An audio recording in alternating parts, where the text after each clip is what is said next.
আপনাদের কাছে যে সূরাটির আলোচনা করব দুটি সূরার চিন্তা ভাবনা আছে, তো আপনারাই আজকে ঠিক করুন কোন সূরাটা শুনতে আপনাদের পছন্দ লাগবে। এক নাম্বার হলো সূরা সফ, দুই নাম্বার হলো সূরা তাহরিম। তো কোনটা আপনারাই নির্বাচন করুন। বলে আমরা তো বড় পণ্ডিত, আমরা নিজেরাই বুঝতে পারছি না, তুমি যেটা করবে সেটাই ঠিক না? তো কোনটার আলোচনা শুনবেন বলেন? দুটোই তো বুঝিনি। সূরা সফের ভিতরে কি আছে? আচ্ছা আগে শোনেন দুটোর মধ্যে কি আছে সংক্ষিপ্তভাবে বলে দিলে তখন কোনটা শুনতে মন চাইবে বলবেন, সেই সূরাটির আলোচনা হবে ইনশাআল্লাহ। সূরা সফের মধ্যে কি আছে? আল্লাহ পাকের গুণকীর্তন আছে, মানুষের আলোচনা আছে, ঈসা নবী মুসা নবীর আলোচনা আছে, মুহাম্মদ নবীর আলোচনা আছে, জান্নাত জাহান্নামের আলোচনা আছে সূরা সফের মধ্যে। সূরা তাহরিমের মধ্যে কি আছে? হযরত মুহাম্মদ সাল্লাল্লাহু আলাইহি ওয়াসাল্লামের আলোচনা আছে, নবীর 4টি স্ত্রীর আলোচনা আছে, ফেরাউনের স্ত্রীর আলোচনা আছে, ঈসা নবীর মায়ের আলোচনা আছে, আর লূত নবী নূহ নবীর স্ত্রীর আলোচনা আছে, প্লাস মানুষের আলোচনা করা আছে, কাফেরদের আলোচনা আছে, মুনাফিকদের আলোচনা আছে। ঠিক আছে? আর মুমিনদের তওবা তিল্লার কথা এর মধ্যেও বলা আছে। বলুন এই দুটোর মধ্যে কোনটা শুনতে মন চাইছে আপনাদের? যেটা বলবেন সেটাই আজকের ইনশাআল্লাহ আবুল আজিজ আলোচনা শুরু করব। 2 নম্বরটা মুরব্বি দুটো বলছে, 2 নম্বরটা আপনারা কি বলছেন বাবারা? হ্যাঁ, সূরা তাহরিম। চলুন তাই হোক, সূরা তাহরিমের আলোচনা হোক। চলুন আলহামদুলিল্লাহ, সূরা তাহরিম আজকে আপনারা নির্বাচন করেছেন ইনশাআল্লাহ আবুল আজিজ। হতভাগা হাতে একটু সময় দেওয়া যাবে তো আজকে? হ্যাঁ, নাকি আবার হুজুরে এলে আমার নামিয়ে দেবেন? এই অর্ধেক করতে করতে নামিয়ে দিলে আমার বড় দুঃখ হয়। আমি 2-4 ঘন্টা 5 ঘন্টার কোনো ব্যাপার নয় আমার কাছে, কিন্তু একটা আলোচনা শখ নিয়ে করবো তো।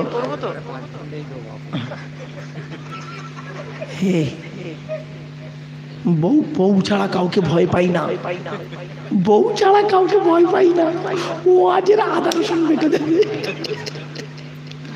আচ্ছা বাপেরা বলুন তো দেখি শর্ট করে একটা কথা, এখনো বক্তব্য শুরু করিনি, কারণ বক্তব্য শুরু করার মূল জায়গাটায় যখন না নিয়ে যাব ততক্ষণ পর্যন্ত ব্রেনটাকে ক্লিয়ার না হওয়া পর্যন্ত খুব সমস্যা।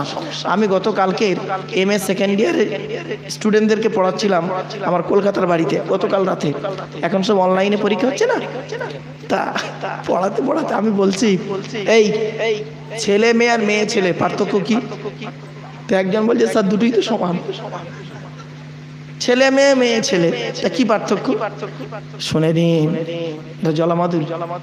জলামাদুরের লোকেরা মারাত্মক কথা, কিন্তু ছেলে মেয়ে আর মেয়ে ছেলে দুটো এক নয়, আসমান আর জমিন তফাৎ। তো ছেলে মেয়েগুলো বুঝতে পারে না প্রথমে, স্যার একই তো, ছেলে মেয়ে মেয়ে ছেলে একই তো। বলে ধর বোকা, ওটাকে বাক্যই তৈরি কর। বলে কিরকম? আমি ধর তুই আমার বাড়িতে গিয়ে আমার স্ত্রীকে বললি যে ম্যাডাম স্যারের ঘরে ছেলে মেয়ে আছে, তো আমার বউ কি মনে করবে? ছেলে মেয়ে আছে, ছাত্রছাত্রী আছে। আর যদি আমার বউকে গিয়ে বলিস ম্যাডাম স্যারের ঘরে মেয়ে ছেলে আছে, আমার প্রাইভেট পড়ানোর উঁচুয়ে তুলে দেবে। বাস্তব কথা, কিন্তু এই কথাটা বাড়ি থেকে ভাববেন। এই গভীর রাতে হাসির চলে বললাম তো, এই হাসিটাকে বাড়ি থেকে ভাববেন। ছেলে মেয়ে আর মেয়ে ছেলে শুনতে একই, কিন্তু না গো বাপ, কেউ যদি বলা হয় ওর বাড়িতে ছেলে মেয়ে আছে, ওর ঘরটায় ছেলে মেয়ে ঢোকে, তার মানে ছেলেও ঢোকে মেয়েও ঢোকে, অসুবিধা নাই। যে কোনো মেয়ে ওর বউ যদি শোনে কি করবে? তো হতে পারে ছাত্রছাত্রী আছে পড়ায়। আর যদি বলে ওর ঘরে মেয়ে ছেলে ঢোকে, ব্যাস তখন দেখবেন 12টা বেজে যাবে। যাই হোক বাপেরা, ঠিক আছে? মুরব্বী দেখলাম হাসি পাচ্ছে, ভালোবাসার ওয়াজ করছে।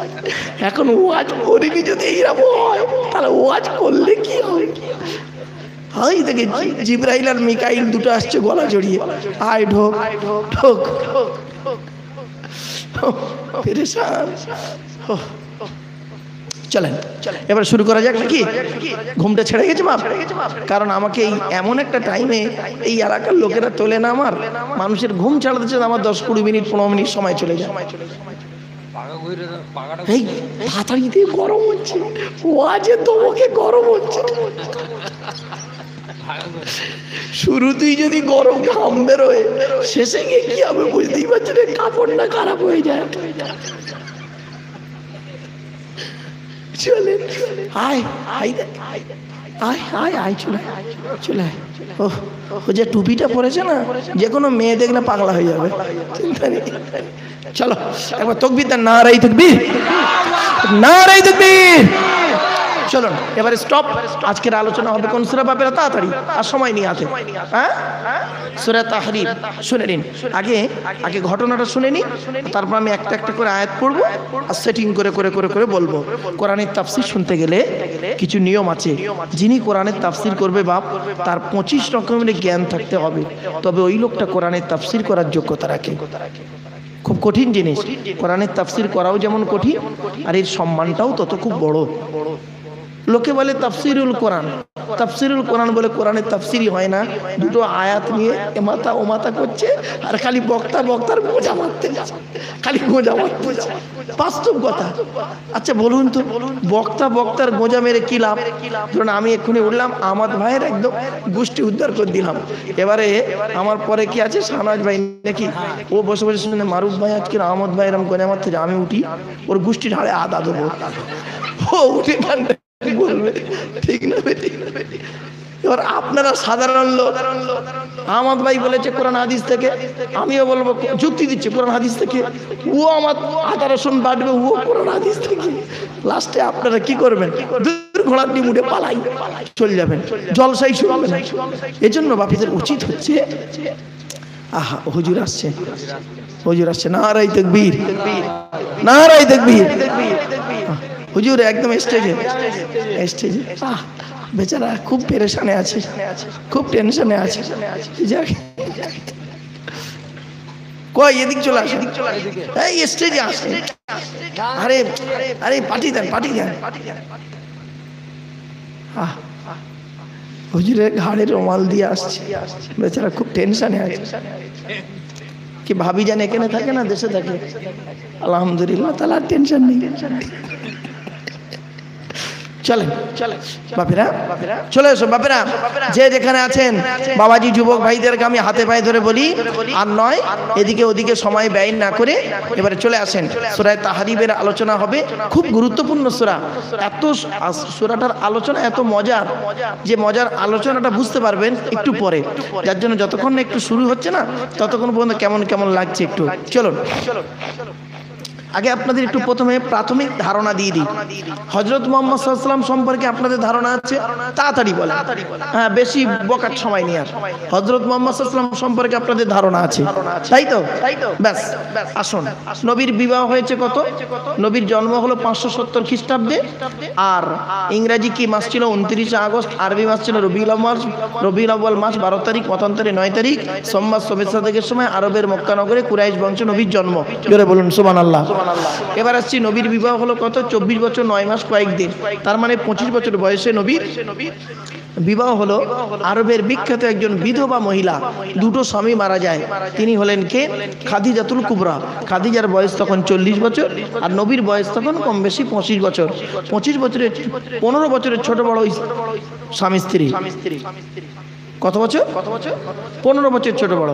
আজকে দেখুন, আমরা মনে করি যে স্বামীর, আমরা সাধারণত কি করি, স্বামীর বয়স বেশি আর মেয়ের বয়সটা কম, কিন্তু নবী করলেন কি, স্ত্রীর বয়স বেশি স্বামীর বয়স কম। এটা কি লাভটা জানেন? এর মধ্যে বিজ্ঞান আছে। স্ত্রীর বয়স যদি স্বামীর থেকে একটু বেশি হয়ে যায়, এতে অনেক উপকারিতা আছে, অনেক লাভ আছে, বুঝতে পারবেন না।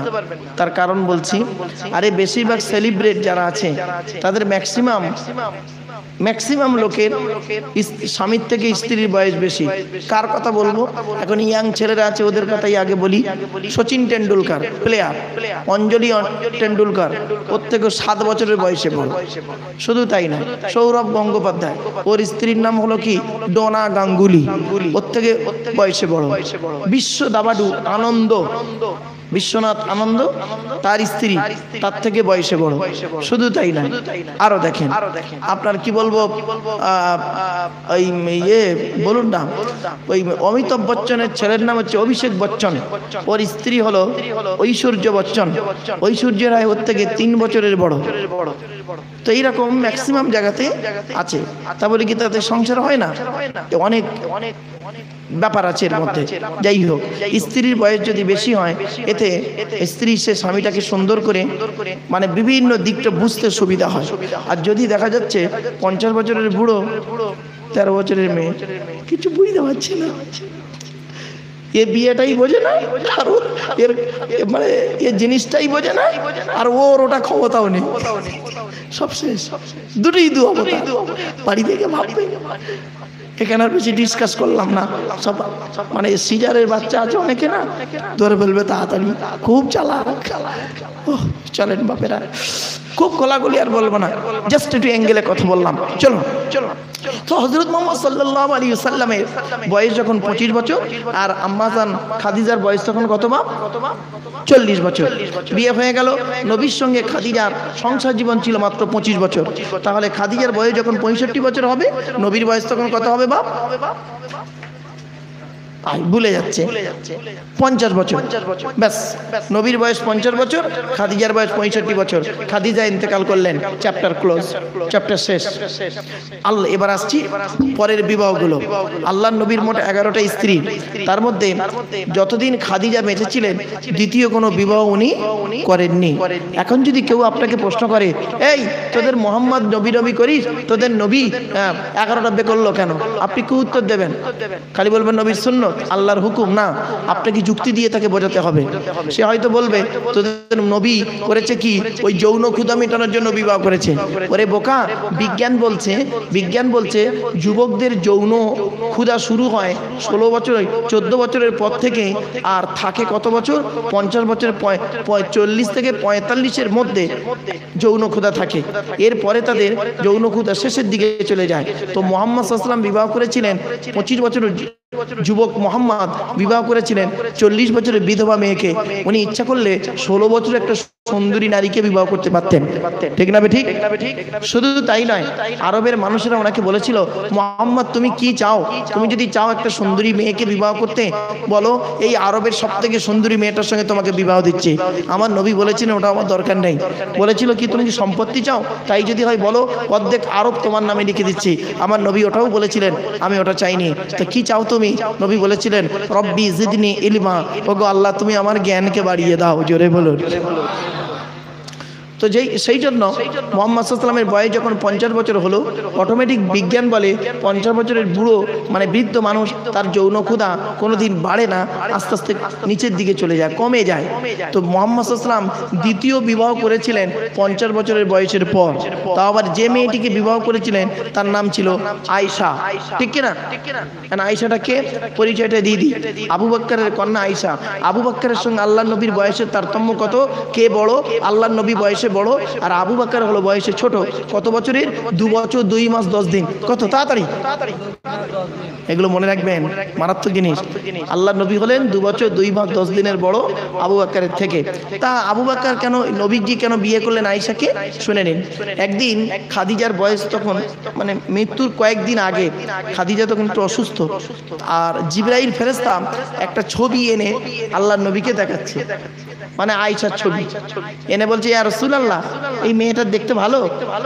তা নবীজি বলছে, হ্যাঁ খারাপ নয় তো, এ দেখতে শুনতে ভালো। তো বলছে, হ্যাঁ খারাপ নয় মেয়েটা। তা নবীজি বলছে, আচ্ছা এই মেয়েটার ছবি কেন আমাকে দেখানো হচ্ছে, জানতে পারি? জিবরাইল বললেন, ইয়া রাসূলুল্লাহ এই মেয়েটির কোলে আপনি মাথা রেখে পৃথিবী ছেড়ে চলে যাবেন, অর্থাৎ আপনার ইন্তেকাল হবে এই মেয়েটির কোলে মাথা রেখে। তখন বললেন, আমার খাদিজা কি হবে? বললেন, আপনার খাদিজা আর বেশি দিন বাঁচবেন না, কয়েকদিনের মধ্যে খাদিজা ইন্তেকাল করবেন। কিছু বুঝতে পারছেন? চলুন। তো এবারে আল্লাহর নবী যাই, খাদিজা যখন ইন্তেকাল করলেন, আল্লাহর নবী যখন একা হয়ে গেলেন, আর আবু বকর বলছে, ইয়া রাসূলুল্লাহ কয়েকদিন দেখতেছি আপনি একা, খাদিজাও চলে গেল, আর ওই বছরে নবীর চাচা আবু তালেবও চলে গেল, তো উনি একা। তা আবু বকর বলছেন, ইয়া রাসূলুল্লাহ, আমি একটা কথা বলবো আপনাকে, অনেকদিন তো বলবো বলবো করছি, লজ্জা লাগছে, বলতে পারছি না। কে বলছে? আবু বকর বলছে, কি বলো? বলছি, ইয়া রাসূলুল্লাহ, আমার একটা মেয়ে আছে, মেয়েটার নাম আয়েশা, মেয়েটার বয়স হলো 5.5 বছর। কত? 5.5 বছর। আমার মেয়েটাকে আপনি বিয়ে করবেন? তো নবীজি বলছে, কি বললে? তোমার মেয়ে, আচ্ছা তোমার মেয়ের বয়স কত বলো তো? বলছে, হুজুর 5.5 বছর, 6 বছর মতো। আমার বয়স কত? 50 বছর।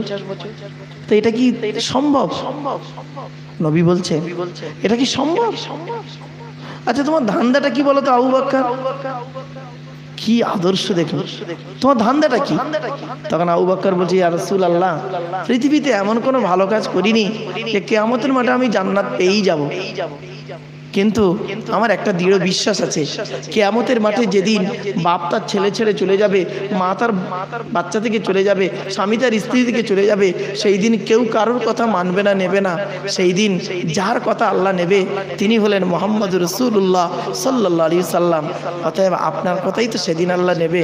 আর আমিও আবু বকর যেন আল্লাহকে যেন সেদিন বলতে পারি, ওগো আল্লাহ, আজকের দিন আপনি তো কারোর কথা নেবেন না, আপনি যার কথা নেবেন তিনিই হলেন আমার জামাই বাবু। আমার নবীকে বলো আয়েশাকে বিয়ে করতে। এবারে জিবরাইল এসে বলছে, ইয়া রাসূলুল্লাহ, আপনার মনে আছে কয়েকদিন আগে আমি একবার এসে একটা মেয়ের ছবি দেখিয়েছিলাম? বলছে, হ্যাঁ। বলছে, ওই মেয়েটা অন্য কেউ নয়, ওই আবু বকরের কন্যা আয়েশা। জোরে বলো। এবার বুঝতে পারছেন আম্মা জান আয়েশা দেখতে কেমন ছিল?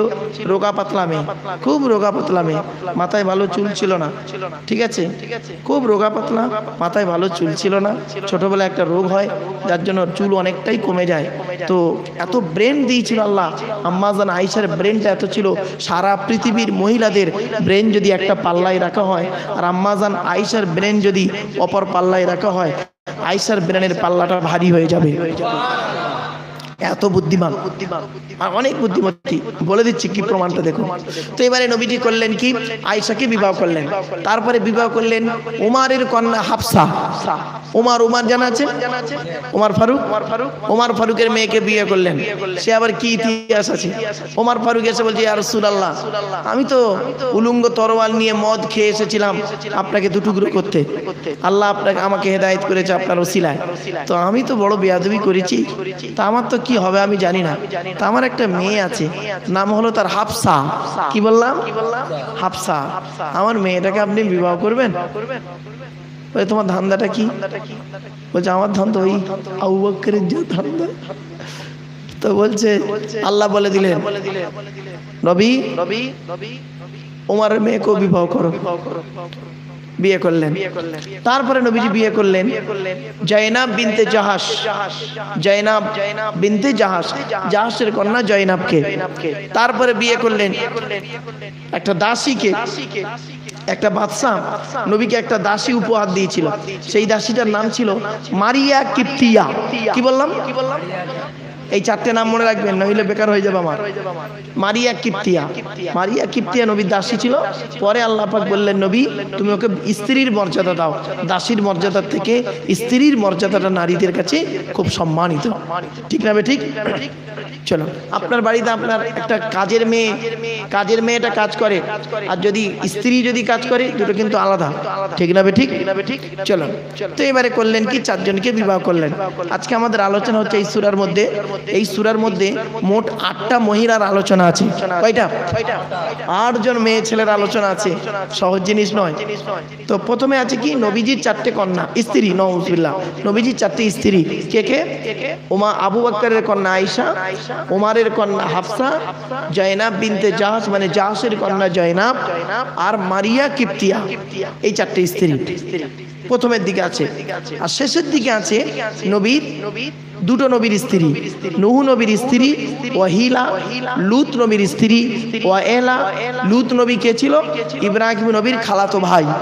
মনে থাকবে সব, মাথায় রাখুন। আর ফেরাউনের স্ত্রী আসিয়া, আর একটা কে ঈসা নবীর মা মারিয়াম। তাহলে মোট 8টা মেয়ে ছেলে এই সূরার মধ্যে আলোচনা আছে। আমার মা বোন যারা জেগে আছেন ঘুমিয়ে পড়েছে আচ্ছা, তাই ভালো। মেয়েদের তো প্যান্ডেল করে নাই, মেয়েদের বসার জায়গা নেই, মেয়েদের ঘরই নেই তো বসার জায়গা করবে কোথায়? খারাপ ভাববেন না।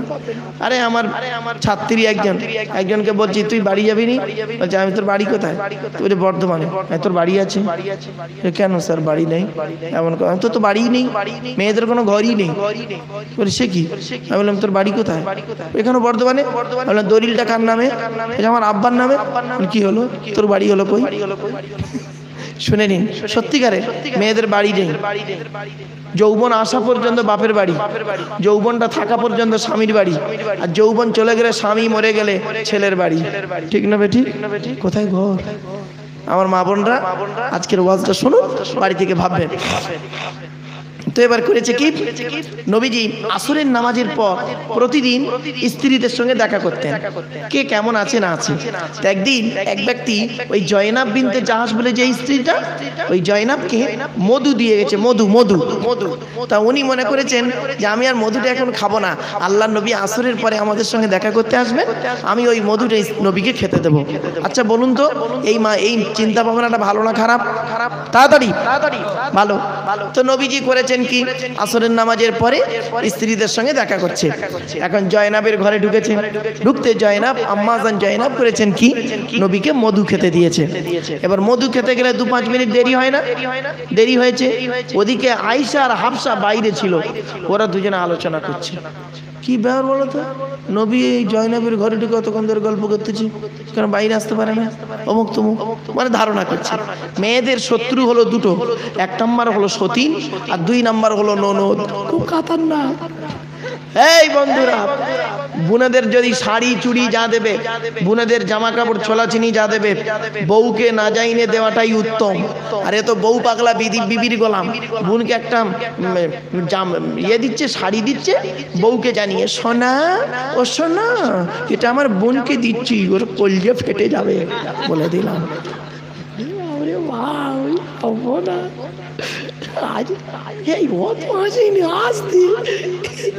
চলেন। তো এবারে করেছে কি, নারী জাতির শত্রু কটা বলেছে, তাড়াতাড়ি উত্তর দেন, অত দেরি করলে হয়। দুটো, 1 নাম্বার সতীন আর 2 নাম্বার ননদ। খুব খাতারনাক। আমার মা বোনরা এত গালাগালি করতেছে, যা হবে হবে, এই দিক দিয়ে পার করে দিবি গাড়ি, যাও চিন্তা নেই। চলে। তো এবারে করেছে কি, আয়েশা আর হাফসা দুজনে বলছে এই দাঁড়া। আম্মা জান আয়েশার বুদ্ধি কাকে বলে? নবীজি এই জয়নাবের ঘর থেকে যখন আসবে, আসার পরেই করব কি, এমন একটা প্রশ্ন করব নবীকে, পেটের কথা নবী বড় বড় করে বলে ফেলবে।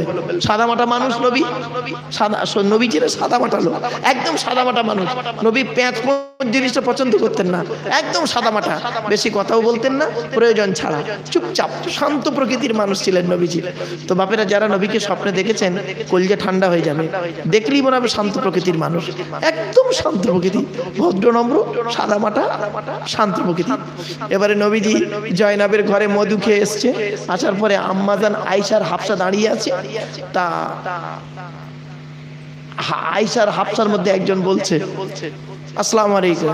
ওয়ালাইকুম আসসালাম। নবীজি বুঝতেই পেরেছে এরা দুজন দাঁড়িয়ে আছে, মানে কিছু একটা খবর আছে। তা বলছে, নবীজি বলছে কি খবর? তখন ওই দুজনের মধ্যে থেকে একজন বলছে, ইয়া রাসূলুল্লাহ, ইস, আপনার মুখ থেকে মাগাফিরের গন্ধ বেরোচ্ছে। আদৌ নেই, মিথ্যে কথা, বুঝতে পারছেন না? নবীজি বলছে মাগাফির কাকে বলে? আরবের একটা ফল যেটা খেলে খুব দুর্গন্ধ, ওই ফলটা কেউ খায় না, ফলটার নাম হলো মাগাফির। কি বললাম বাপেরা? এরা মনে রাখবেন, মাগাফির। খুব গন্ধ, এত গন্ধ ওর আটা কেউ খায় না। বলছে মাগাফিরের গন্ধ বেরোচ্ছে। তা আল্লাহর নবী সাদামাটা মানুষ, সাদা মনের বাঁধা নেই, সঙ্গে সঙ্গে বলছে এই আমি মাগাফির খাইনি। মাগাফির খাইনি, আমি মধু খেয়েছি। জয়নাবকে এক লোক মধু দিয়ে গেছে, ও বেচারা না খেয়ে আমাকে দিয়েছে, তাই আমি খেয়েছি। তখন আয়েশা আর হাফসা দেখলো এক্ষুনি আল্লাহ কোরআনে আয়াত নাযিল করবে। পট করে আম্মাজান আয়েশা পাশ থেকে বলছে, ইয়া রাসূলুল্লাহ, আপনি ডাইরেক্ট মাগাফির খেয়েছে কি আমরা বলছি? মৌমাছিটা মাগাফিরে বসেছিল, ওখান থেকে উড়ে গিয়ে চাকে বসছে, ওই চাকের মধু আপনি খেয়ে ফেলেছেন। বুদ্ধি কারে বলে বুঝতে পারছেন? তখন নবীজি বললেন, ছি ছি ছি ছি, আল্লাহর কসম করে বলছে আর আমি কোনোদিন এই মধু খাবনি। যা, এই মধু হালাল না হারাম তাড়াতাড়ি। আমার নবী কি করলেন? হারাম করে নিলেন না? এই ঘটনাটা আল্লাহ দেখলেন। এটা একটা ঘটনা। আর একটা ঘটনা বলছি, তবে দুটো ঘটনা একসঙ্গে করলে আমার আয়াতটা পড়তে সুবিধা হবে। আম্মাজান হাফসা মানে উমারের স্ত্রী মেয়ে হাফসা একদিন নবীকে বলছে, বুখারী রিওয়ায়াত, এটা সব সানেনগুলো বুখারীতে আছে গো বাপ। তো বলছে, ইয়া রাসূলুল্লাহ, মায়ের বাড়ি যাবো একটু। তা নবীজি বললেন, মায়ের সঙ্গে দেখা করতে যাবে? যাও যাও। জানে মেয়েদের মায়ের বাড়ি গেলে মনটা খুশি হয়ে যায়, যাও। তো মায়ের বাড়ি গিয়েছে হাফসা। আর এদিকে করেছে কি নবীজি, সে মারিয়া কিপ্তিয়া বলে যে স্ত্রীর কথা বলেছিলাম মনে পড়ছে, ওই স্ত্রীকে ডেকে হাফসার বিছানায় বসে বসে নবীজি গুরুত্বপূর্ণ দুটো কথা আম্মাজান মারিয়া কিপ্তিয়াকে বলছে। আর এমন সময় হাফসা এসে হাজির।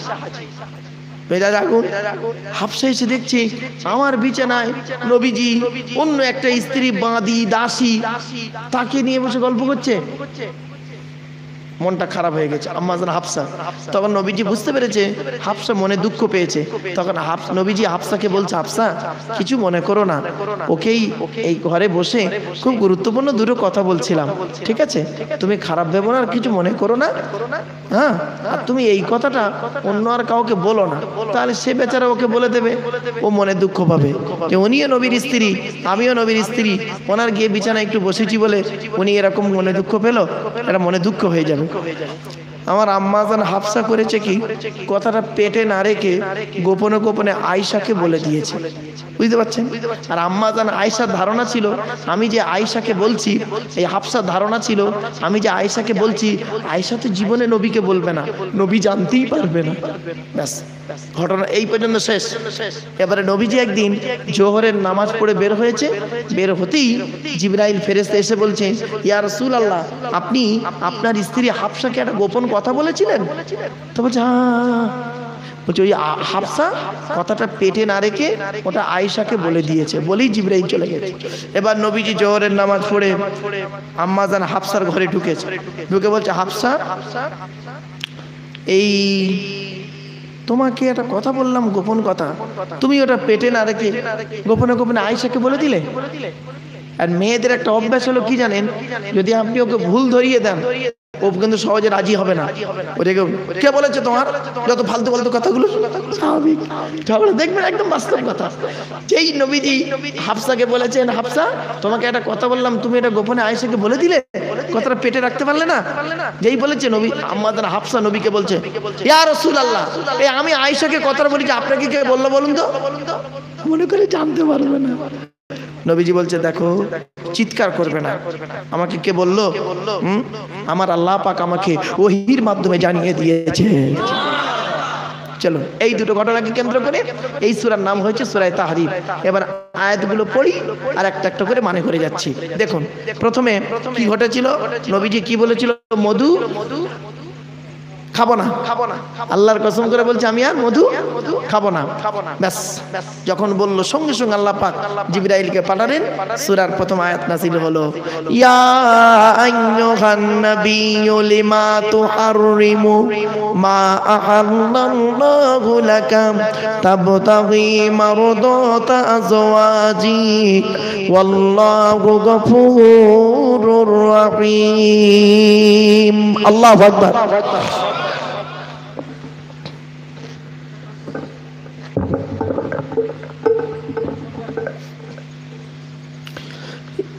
ইয়া আইয়ুহান নাবিয়্যু, হে নবী, মানেগুলো একটা একটা অক্ষর পড়লে 10টা করে নেকি পাবেন।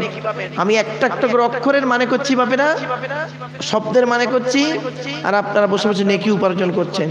কষ্টটা আমার বেশি হচ্ছে, পড়তেছি মানে করছি, আপনাদের শোনাচ্ছি, আমারও একই 10টা করে নেকি পাচ্ছি, আর আপনারা শুধু শুনছেন গাল হাঁ করে, 10টা করে নেকি পাচ্ছেন, ফিরি ফিরি পেয়ে যাচ্ছে, মানে 12টা আমার বাজতেছে। বিনিময়ে কি পাচ্ছি? পয়সা পাচ্ছি। চলেন বন্ধুরা, আল্লাহর কোরআনে আয়াত, ইয়া আইয়ুহান নাবিয়্যু, হে নবী, লিমা তুহাররিমু, তুমি কেন হারাম করলে বলো। কে বলছে? আল্লাহ। কাকে বলছে? নবীকে। ইয়া আইয়ুহান নাবিয়্যু, হে নবী, লিমা তুহাররিমু, তুমি কেন হারাম করলে, মা আহাল্লাল্লাহু লাকাম, আমি আল্লাহ যেটা তোমার জন্য হালাল করেছি। ও তাবতাগি মারদাত আজওয়াজিক, তুমি তোমার স্ত্রীদের মনকে খুশি করার জন্য বুঝি হালাল বস্তুকে হারাম করে ফেললে। তবে নবী যা হয়েছে হয়েছে, আল্লাহু গফুরুর রহিম, আমি আল্লাহ হলাম ক্ষমাকারী দয়াবান। জোরে বলুন। এখন নবী তো কসম খেয়ে ফেলেছে, কসমের 3টে ভাগ আছে বাপেরা, ভালো করে শুনে নিন, খুব গুরুত্বপূর্ণ আলোচনা বাপেরা। এই গভীর রাতে এই সূরাটা নির্বাচন করেছেন, এত গুরুত্বপূর্ণ আলোচনা বাড়িতে গিয়ে চিন্তা করবেন, মাইনাস প্লাস করবেন, লোকটাকে গভীর রাতে তুলে লাভ হয়েছে না লস হয়েছে। কসমের 3টে ভাগ আছে। 1 নাম্বার হলো ইয়ামিনে লাগবুন, ইয়ামিনে গামুস, ইয়ামিনে মুনআকিদ।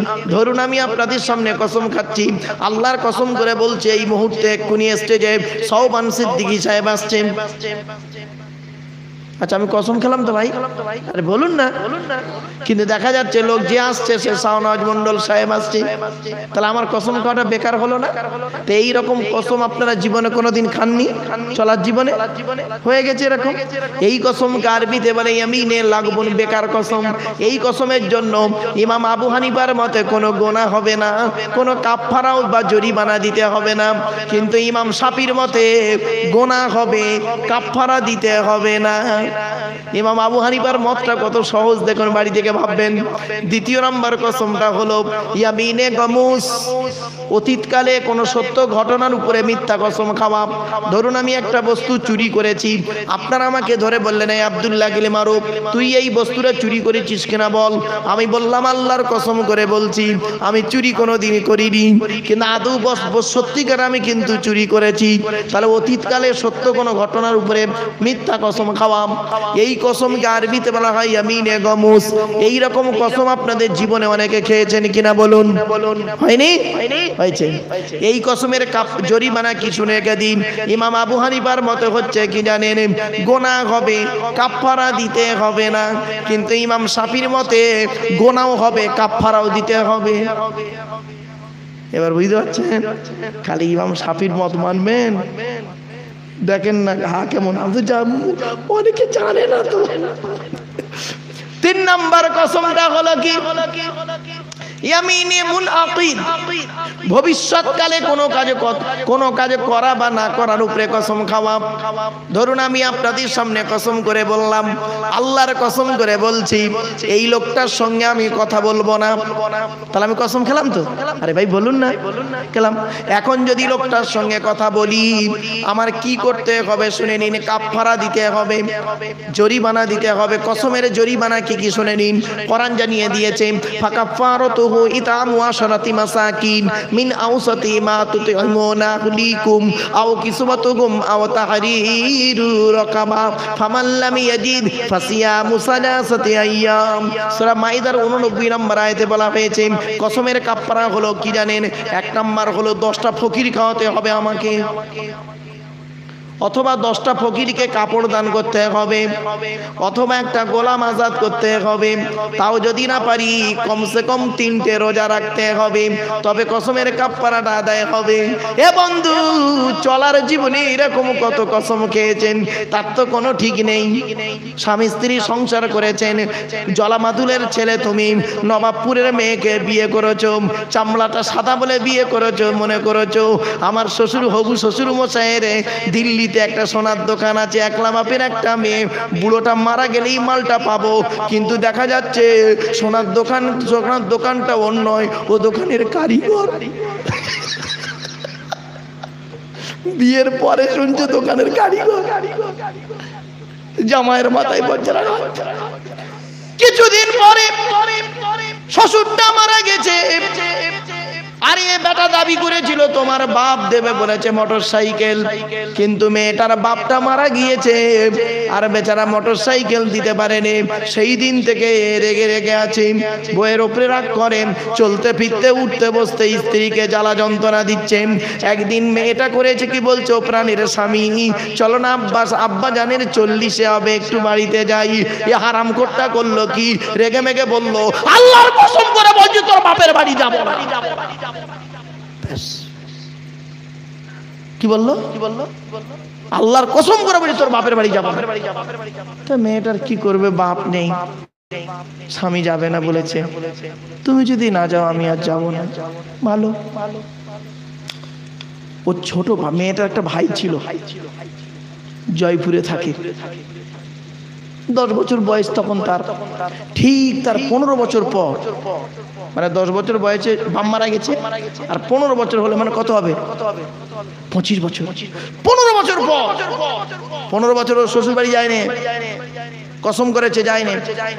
25 বছর বয়স যখন শালার, আর ওর বয়স, বিয়ের বয়স হয়েছে 15 বছর।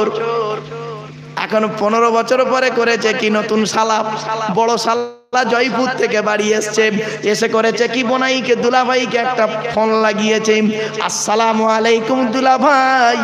বলছে ওয়ালাইকুম আসসালাম, কি এমন আছো ভাই?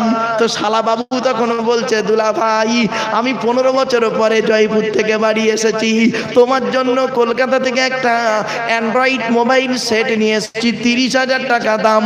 আমার বাড়িতে আসা চাই, মোবাইল দুটো খাওয়া দাওয়া করে মোবাইলটা নিয়ে যাওয়া চাই। অমনি কুত্তার মতো দৌড়েছে। এই তুই যে কসম করলি,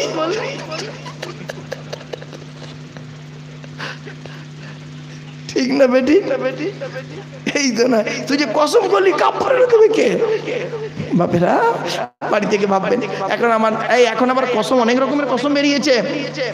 শুনে নিন, কসম যখন করবেন আল্লাহর কসম বলবেন। আল্লাহ ছাড়া অন্যের যদি কেউ কসম খায়, ও বাবা মুশরিক হয়ে যাবে। মান হালাফা বিগাইরিল্লাহি ফাকাদ আশরাকা, যে ব্যক্তি আল্লাহ ছাড়া অন্যের নামে কসম করবে ও মুশরিক হয়ে যাবে গো বাপ। খবরদার, কসম যখন করবেন আল্লাহর কসম করবেন, পীরের কসম চলবে না, মাজারের কসম চলবে না, বাপের কসম, মেয়ের কসম, ছেলের কসম, বাচ্চার কসম ইত্যাদি কোনো কসম চলবে না। এখন আমার নতুন একটা কসম বেরিয়েছে, ভালোবাসার কসম। কি কসম? ভালোবাসা। আবার গলাটা ধরে বলে না, গলা ধরে বলে তো, ভালোবাসার কসম। ভালোবাসার মুরগি পোষা দুটোই সমান, জানিস না বেয়াদব ছেলে? ভালোবাসার মুরগি পোষা দুটোই সমান। এখন আর ভালোবাসার কোনো গ্যারান্টি নেই। দাঁত উঁচু মেয়ে, হাসে না কাঁদে বোঝা যায় না। হ্যাঁ, চাইনিজ মাল বেশি দিন টেকেও না। বাপরে বাপ। বন্ধুরা, এখন নবী তো আমার কসম খেয়েছে, ভাই নবী কসম খায়নি বলবেন তো? আরে পরের আয়াত আল্লাহ নাযিল করে জানিয়ে দিচ্ছে, পরের আয়াতটা, কদ ফারাদাল্লাহু লাকুম তাহিল্লাতা আইমানিকুম ওয়াল্লাহু মাওলাকুম ওয়া হুয়াল আজিজুল হাকীম। আমার আল্লাহ পাক জানিয়ে দিলেন, নবী তুমি কসম খেয়েছো, আমি আল্লাহ জানি। তোমাদের কসমের ব্যবস্থা আমি আল্লাহ, কাফারার ব্যবস্থা আমি আল্লাহ করে দিচ্ছি। নবী আমি আল্লাহ জানিয়ে দিচ্ছি, ওয়াল্লাহু মাওলাকুম, আমি আল্লাহ হলাম তোমার মনিব, আমি আল্লাহ হলাম পরাক্রমশালী প্রজ্ঞাময়। জোরে বলুন। এই ওয়াজটা কেন আপনাদেরকে করলাম, এখান থেকে কি শিক্ষা পেলেন শুনে রেখে দিন। হে বন্ধুরা শুনে রেখে দাও, আমার নবী করলেন কি, স্ত্রীদেরকে খুশি করার জন্য আমার আল্লাহ বললেন তুমি তোমার স্ত্রীদেরকে মন জয় করার জন্য বুঝি হালাল বস্তুকে হারাম করলেন। হে যুবক ছেলেরা, বন্ধুরা শুনে নাও, নতুন নতুন বিবাহ করেছো, নতুন নতুন বিবাহ করেছো, আর বিবাহ করার পরে নতুন নতুন শ্বশুর শাশুড়ি তোমার আর কি করেছে, ডিম খাইয়েছে, মুরগির গোশ, গরুর গোশ, পাঁঠার গোশ, কুকুরের গোশ খাইয়েছে বলে ওই খেয়ে তুমি করেছো কি, নিজের বাপ আর মাকে সেবা যত্ন করা হলো ফরজ, বাম্মার খেদমত করা সন্তানের জন্য ফরজ, ও ফরজ আদায় না করে করলো কি, স্ত্রীর পাল্লায় পড়ে বাম্মাকে করলো কি, পৃথক করে দিল। কিছু বুঝতে পারছেন আমার ওয়াজ? বাড়ি থেকে ভাববে। ওই ঘটনা থেকে আমাদের শিক্ষা হলো এটাই, খবরদারে এ পুরুষ তুমি কোনোদিন স্ত্রীর কথা শুনে কোনোদিন বাপ আর মাকে গালি দিতে যেও না, কারোর কথা শুনে কাউকে কোনোদিন অ্যাটাক করতে যেও না, খবরদার তুমি তাহলে ফেঁসে যাবে। কোরআন জানিয়ে দিয়েছে, ইয়া আইয়ুহাল্লাযীনা আমানু ইন জাআকুম ফাসিকুম বিনাবাইন ফাতাবায়ানু আন তুসিবু কওমান বিজাহালা ফাতুসবিহু আলা মা ফাআলতুম নাদিমিন। 26 নম্বর পারা 15 নম্বর পৃষ্ঠা 2 নম্বর লাইন, সূরার নাম সূরা হুজরাতের মধ্যে আল্লাহ পাক জানিয়ে দিলেন, হে ঈমানদার বান্দাগণ, তোদের কাছে যদি কোনো ফাসিক ব্যক্তি এসে কারোর বিরুদ্ধে বলে, হঠাৎ করে এই কথাটা শুনে কোনোদিন তার বিরুদ্ধে মারামারি করতে যাবি না, ভালো করে যাচাই করবি, যাচাই যদি না করে যে গিয়েছি বেটা নিজে অপমানিত লাঞ্ছিত হয়ে বাড়ি ফিরবি। আর আমরা কি বলি, লোকে বলেছে তাই না মারামারি শুরু করে দিলাম, ভালো করে জিনিসটা যাচাই করলাম না।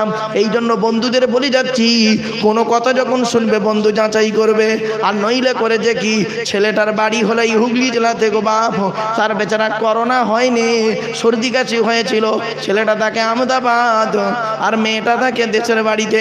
এখন করে যে কি, ওর বন্ধুরা শত্রুতা করে ওর বউকে ফোন করে বলেছে, ও ভাবি ভাইজানের করোনা হয়েছে, ও অন্য ছেলের সঙ্গে পালিয়ে গেছে,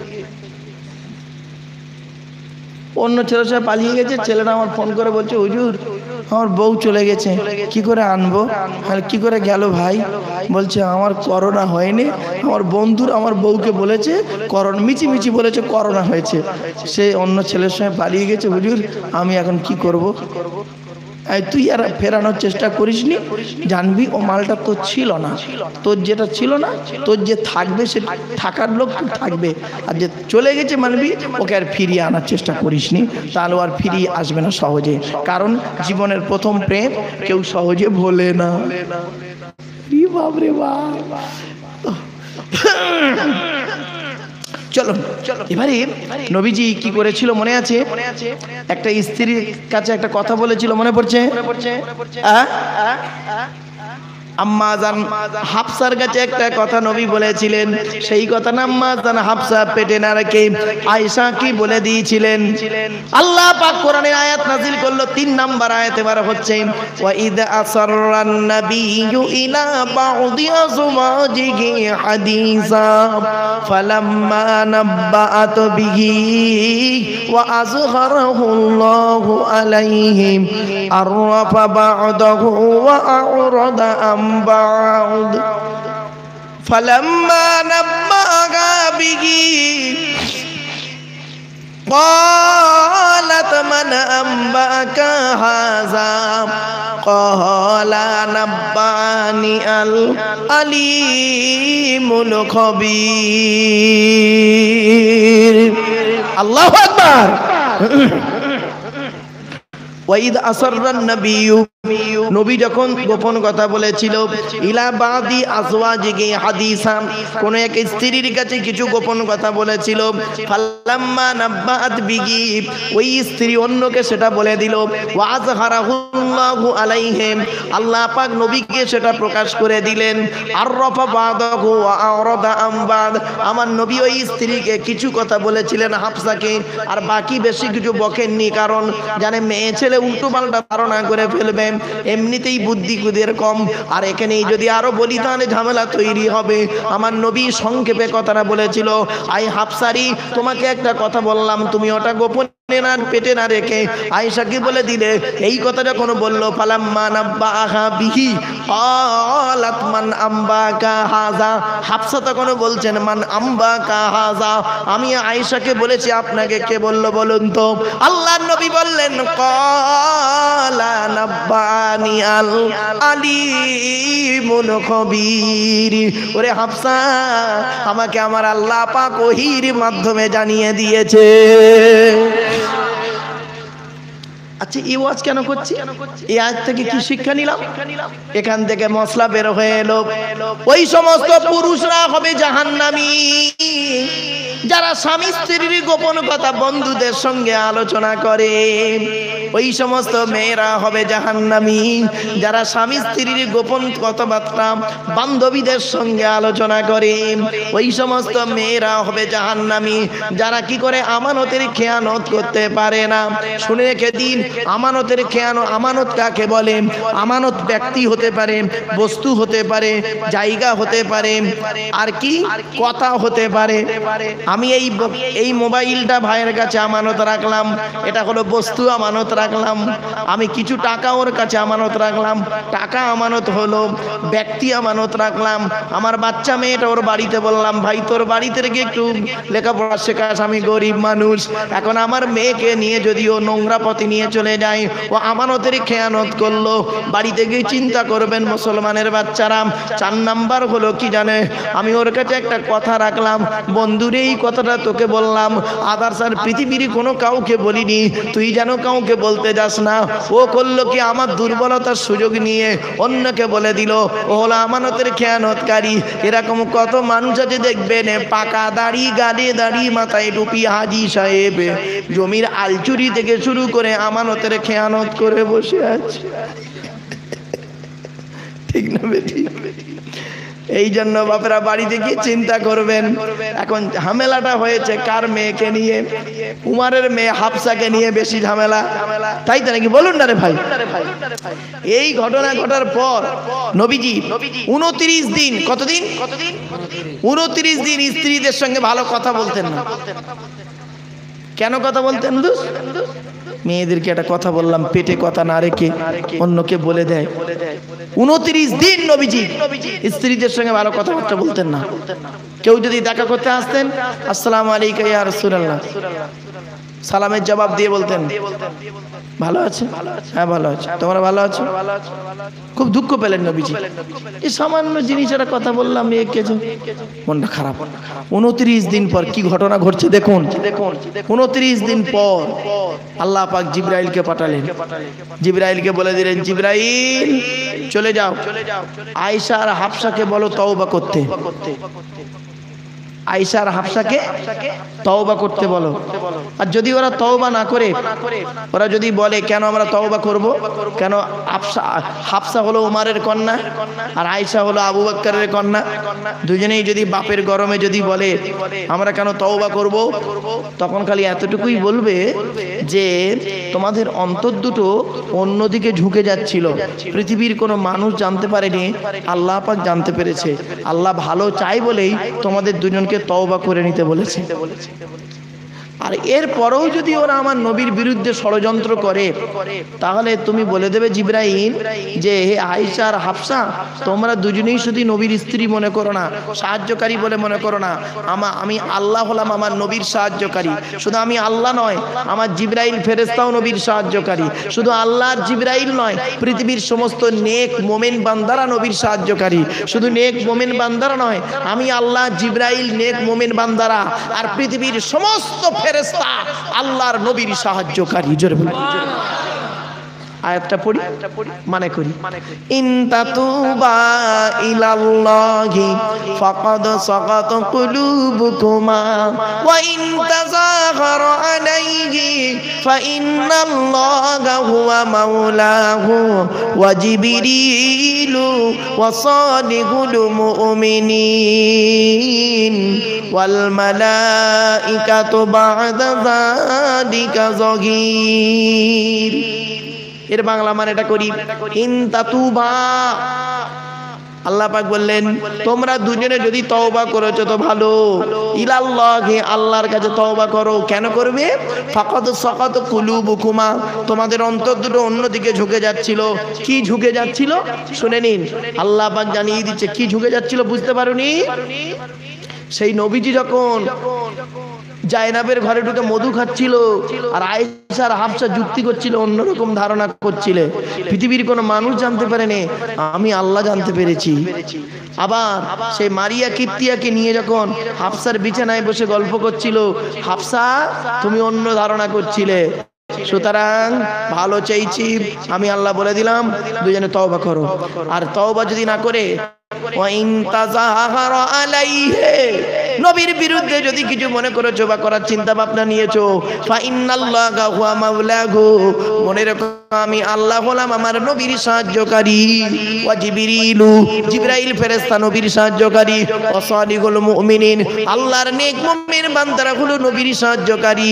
ওয়াল মালাইকাতু বাদা যালিকা যাগীর, আল্লাহর সমস্ত ফেরেশতারা নবীর সাহায্যকারী। আমার এই ওয়াজটা বুঝতে পারছেন? হ্যাঁ, কারা কারা বুঝতে পারছেন হাত তুলুন তো দেখি। সব কটা বুঝতে পেরেছি। কি বুঝেছেন বলুন তো? বলে আবার একবার বলুন। বাপেরা এই কথা, এই ওয়াজটা না বাড়িতে গিয়ে ভাববেন। এখানে বুঝতে পারবেন না, যেদিন চোখ দুটো বন্ধ হবে, যেদিন আপনাদের চোখ দুটো বন্ধ হবে, অন্ধকার নীরব নগরে চলে যাবেন, এই জিনিসগুলো তখন নেকি হয়ে আলো হয়ে কবরটাকে আলোকিত করবে। জোরে বলো। সেই দিন বুঝতে পারবেন যে লোকটাকে এনে লাভ হয়েছে না লস হয়েছে। চলো চলো এবার আসছি। এখন ঝামেলাটা কার মেয়েকে নিয়ে বেশি হচ্ছে? কার মেয়ে? ওমরের মেয়ে হাফসাকে নিয়ে, আম্মা জান হাফসাকে নিয়ে ঝামেলা বেশি। এই কথাটা এখন ওমরের কানে পৌঁছে গেছে যে আমার মেয়ে হাফসার সঙ্গে নবীর একটা ঝামেলা হয়েছে, আর এই জন্য আমার নবী দুঃখ পেয়েছে, আর আল্লাহ কোরআনে আয়াত নাযিল করেছে। মেজাজ আগুন। এই জলামাদুলের জামাইরা, শ্বশুররা, তোমরা জামাই হয়েছো আর নবীও জামাই হয়েছে। কিরকম জামাই শ্বশুর দেখুন, কল্পনা করতে পারবেন না। জামাই শ্বশুর কারে বলে?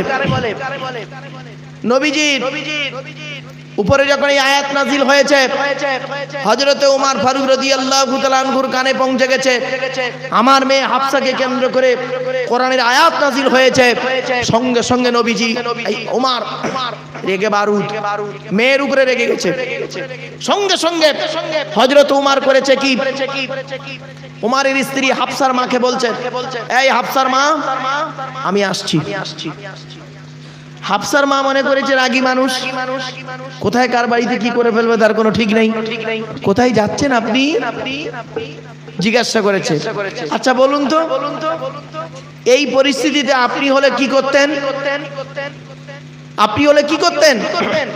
ধরুন আপনার মেয়ের বিয়ে দিয়েছেন চণ্ডীতলায়, মেয়ে ফোন করেছে আপনার স্ত্রীকে, আপনি মাঠে আলু চাষ করতে গেছেন, আপনি মাঠে আছেন, আপনার মেয়ে আপনার স্ত্রীকে ফোন করেছে বিয়ের দুদিন পর, ফোন করে বলছে, মা কি বলবো মা, শ্বশুর কালি চা করায় আর শাশুড়ি থালা বাসন মজাই রান্না করে। কেঁদেছে। এবার আপনার স্ত্রী কি করছে? রেগে বারুদ হয়ে আছে, একদম রেগে বারুদ। আপনি বেলা 12টার সময় ঘেমে ঘেমে এসছে বাড়িতে, আসার পরে আপনার স্ত্রী আপনাকে কি বলে বলুন তো? তুমি মানুষটা কি বাঁদর নাকি? কি হয়েছে? আমার মেয়েটার কোথায় বিয়ে দিয়েছো? কেন, কি হয়েছে? কি মেয়ে ফোন করেছিল, কি বলেছে? শ্বশুর খালি চা করায়, শাশুড়ি থালা বাসন মাজায়, রান্না করায়। তা রান্না করবে কে? তোর বাপ? তোকে তো রান্না করতে হবে। কোথায় আছে? তো এবারে করেছে কি? এবার মেয়ের বাপ রেগে যাচ্ছে। মেয়ের মাকে বলছে, আসছি আমি। খাওয়া দাওয়া বাপ, জামাটা গায়ে দিয়েছে, মোটর সাইকেল নিয়েছে। ও যে খাটটা দিয়েছিল একদম সোজা মেয়ের বাড়ি চণ্ডীতলায় গিয়ে মেয়ের বাড়িতে ঢুকি সেই খাটে বসেছে। সেই খাটে বসে দরজা দিয়েছে, মেয়েকে বলছে বস। কি হয়েছে বলতো? তুই কি হয়েছে বল, কি হয়েছে বল, বল তুই বলে যা। হাতা গুটাচ্ছে, বুঝাচ্ছে। তা মেয়েটা এবার কেঁদে কেঁদে বলছে, আব্বা কি বলবো, শ্বশুর চা করায়, থালা বাসন মাজায়, শাশুড়ি রান্না করায়, খালি বলে তুমি এটা করো ওটা করো। ইয়ে মাথা মোটা বাপ এরকম করেছে। 5 ভরি সোনা ইয়াম্মা গাড়ি, 100 জন বরযাত্রী জায়গায় কুকুর বাচ্চারা গিয়েছে 282 জন। আমার সর্বনাশ করেছে, এক্ষুনি ব্যবস্থা করছি, এক্ষুনি। এই বধূ নির্যাতন কেস করবো? মেয়েটাকে জিজ্ঞেস করছে, বধূ নির্যাতন কেস করবো? মেয়েটা বলছে হ্যাঁ। তো শ্বশুরটাকে জেলে ঢোকাবো? ও দাড়িওয়ালা বুড়ো না, ও জেলে ঢোকাবো? হ্যাঁ। শাশুড়িটার? তোর ননদটার? হ্যাঁ, ওইটা বেশি শয়তান, ওইটাকে। তো স্বামীটার দেবো না? কেন ওইটাকে ঢোকায় না আগে? ব্যাস, এটা আমার আপনার পরিস্থিতি। আর হযরত ওমর কি করছে? ওমর গিয়েছে, ওমর স্ত্রী জিজ্ঞাসা করছে, ওমরকে স্ত্রী জিজ্ঞাসা করছে কোথায় যাচ্ছেন? ওমর তো বলতে পারতো আমার মেয়ের বাড়ি হাফসার বাড়ি যাচ্ছি। আরে ভাই বলুন না, আপনি বললে কি বলবেন? আপনার মেয়ের বাড়ি যাচ্ছি। হযরত ওমর বলছেন, হাফসার মাকে বলছে, হাফসার মা আমি আসছি। বলে কোথায় যাচ্ছেন? বলছেন আমি আমার নবীর বাড়ি যাচ্ছি। জোরে বলুন সুবহানাল্লাহ। একথা কেন বললেন? নবীর বাড়ি যাচ্ছি, উনি বলতে পারতেন তো আমি হাফসার বাড়ি যাচ্ছি, মেয়ের বাড়ি যাচ্ছি। কারণ উনি জানতেন লা ইউমিনু আহাদুকুম হাত্তা কুনা হাব্বা ইলাইহি মিন ওয়ালিদি ওয়া ওয়ালাদিহি ওয়ান নাসি আজমাইন। ওই লোকটা ততক্ষণ পর্যন্ত খাঁটি মুমিন হতে পারবে না যতক্ষণ পর্যন্ত পৃথিবীর সব কিছুর চাইতে আল্লাহ আর নবী না প্রিয় হবে। এই জন্য হযরত ওমর ওই হাদিসটা ভালোই জানতেন। এই জন্য নবী বললেন না আমি হাফসার বাড়ি যাচ্ছি, মেয়ের বাড়ি যাচ্ছি। এই কথা না বলে আল্লাহ পাক ওমরের মুখ থেকে বের করলো আমি আমার নবীর বাড়ি যাচ্ছি। ব্যাস, এবার গিয়েছে, গিয়ে দরজা বন্ধ, টোকা মেরেছে। টোকা মারতে ভেতর থেকে জবাব উত্তর এলো, কে? উনি বলছেন বাইরে থেকে আমি ওমর ইবনুল খাত্তাব এসেছি। তা মেয়ে বুঝতে পেরেছে আব্বা এসেছে, দরজাটা খুলে দিল। হযরত ওমর ঘরের ভেতর ঢুকেছে। ঢুকতে চোখ দুটো লাল হয়ে আছে রাগেতে। মেয়ে হাফসা, আম্মা জান হাফসা ওমরের মুখের দিকে চেয়ে ভয় খেয়ে গেছে, কাঁপা শুরু হয়ে গেছে। বাপের মেজাজ কি আজকে? যখন রাগটা একটু ঠান্ডা হয়েছে, এই ওরা চলে যায়, ওদের বে হয় না মনে হচ্ছে না? এই দোস্ত তোরা আসবি না? বিড়ি খেতে যাচ্ছি বল দিন। হ্যাঁ, ও আর এদিক তাকাবে না। তো এবারে করেছে কি? তো হযরত ওমর ফারুক রাদিয়াল্লাহু তাআলা আনহুর মেজাজটা একদম গরম। যখন একটু ঠান্ডা হয়েছে, ঠান্ডা হতে কি বলছে শুনে নিন এবার। যেই ঠান্ডা হয়েছে বলছে, এই হাফসা এদিকে আয়। আচ্ছা তুই আর আয়েশা, কি ভাষা দেখুন, তুই আর আয়েশা আমার নবীকে কি মনে করিস বলতো? সুবহানাল্লাহ বলে। জামাইয়ের পক্ষ নিয়ে কি কথা বলছে? তুই আর হাফসা আমার নবীকে কি মনে করিস? তোরা দুজনে কি এটাই মনে করিস আমরা দুজনেই নবীর সেরা স্ত্রী? শুনে নে, আমি ওমর বলছি আমার নবী যদি তোদের দুজনকে তলাক দেয়, তালাক নয় কিন্তু তলাক, যদি তলাক দেয়, ডিভোর্স দেয়, ছেড়ে দেয়, আমার আল্লাহ পাক আমার নবীকে তোদের থেকে অতীব সুন্দরী নারী দান করতে পারে। ঈমান কারে বলে বুঝতে পেরেছেন? আর আপনি হলে কি করতেন? আপনি হলে কি করতেন?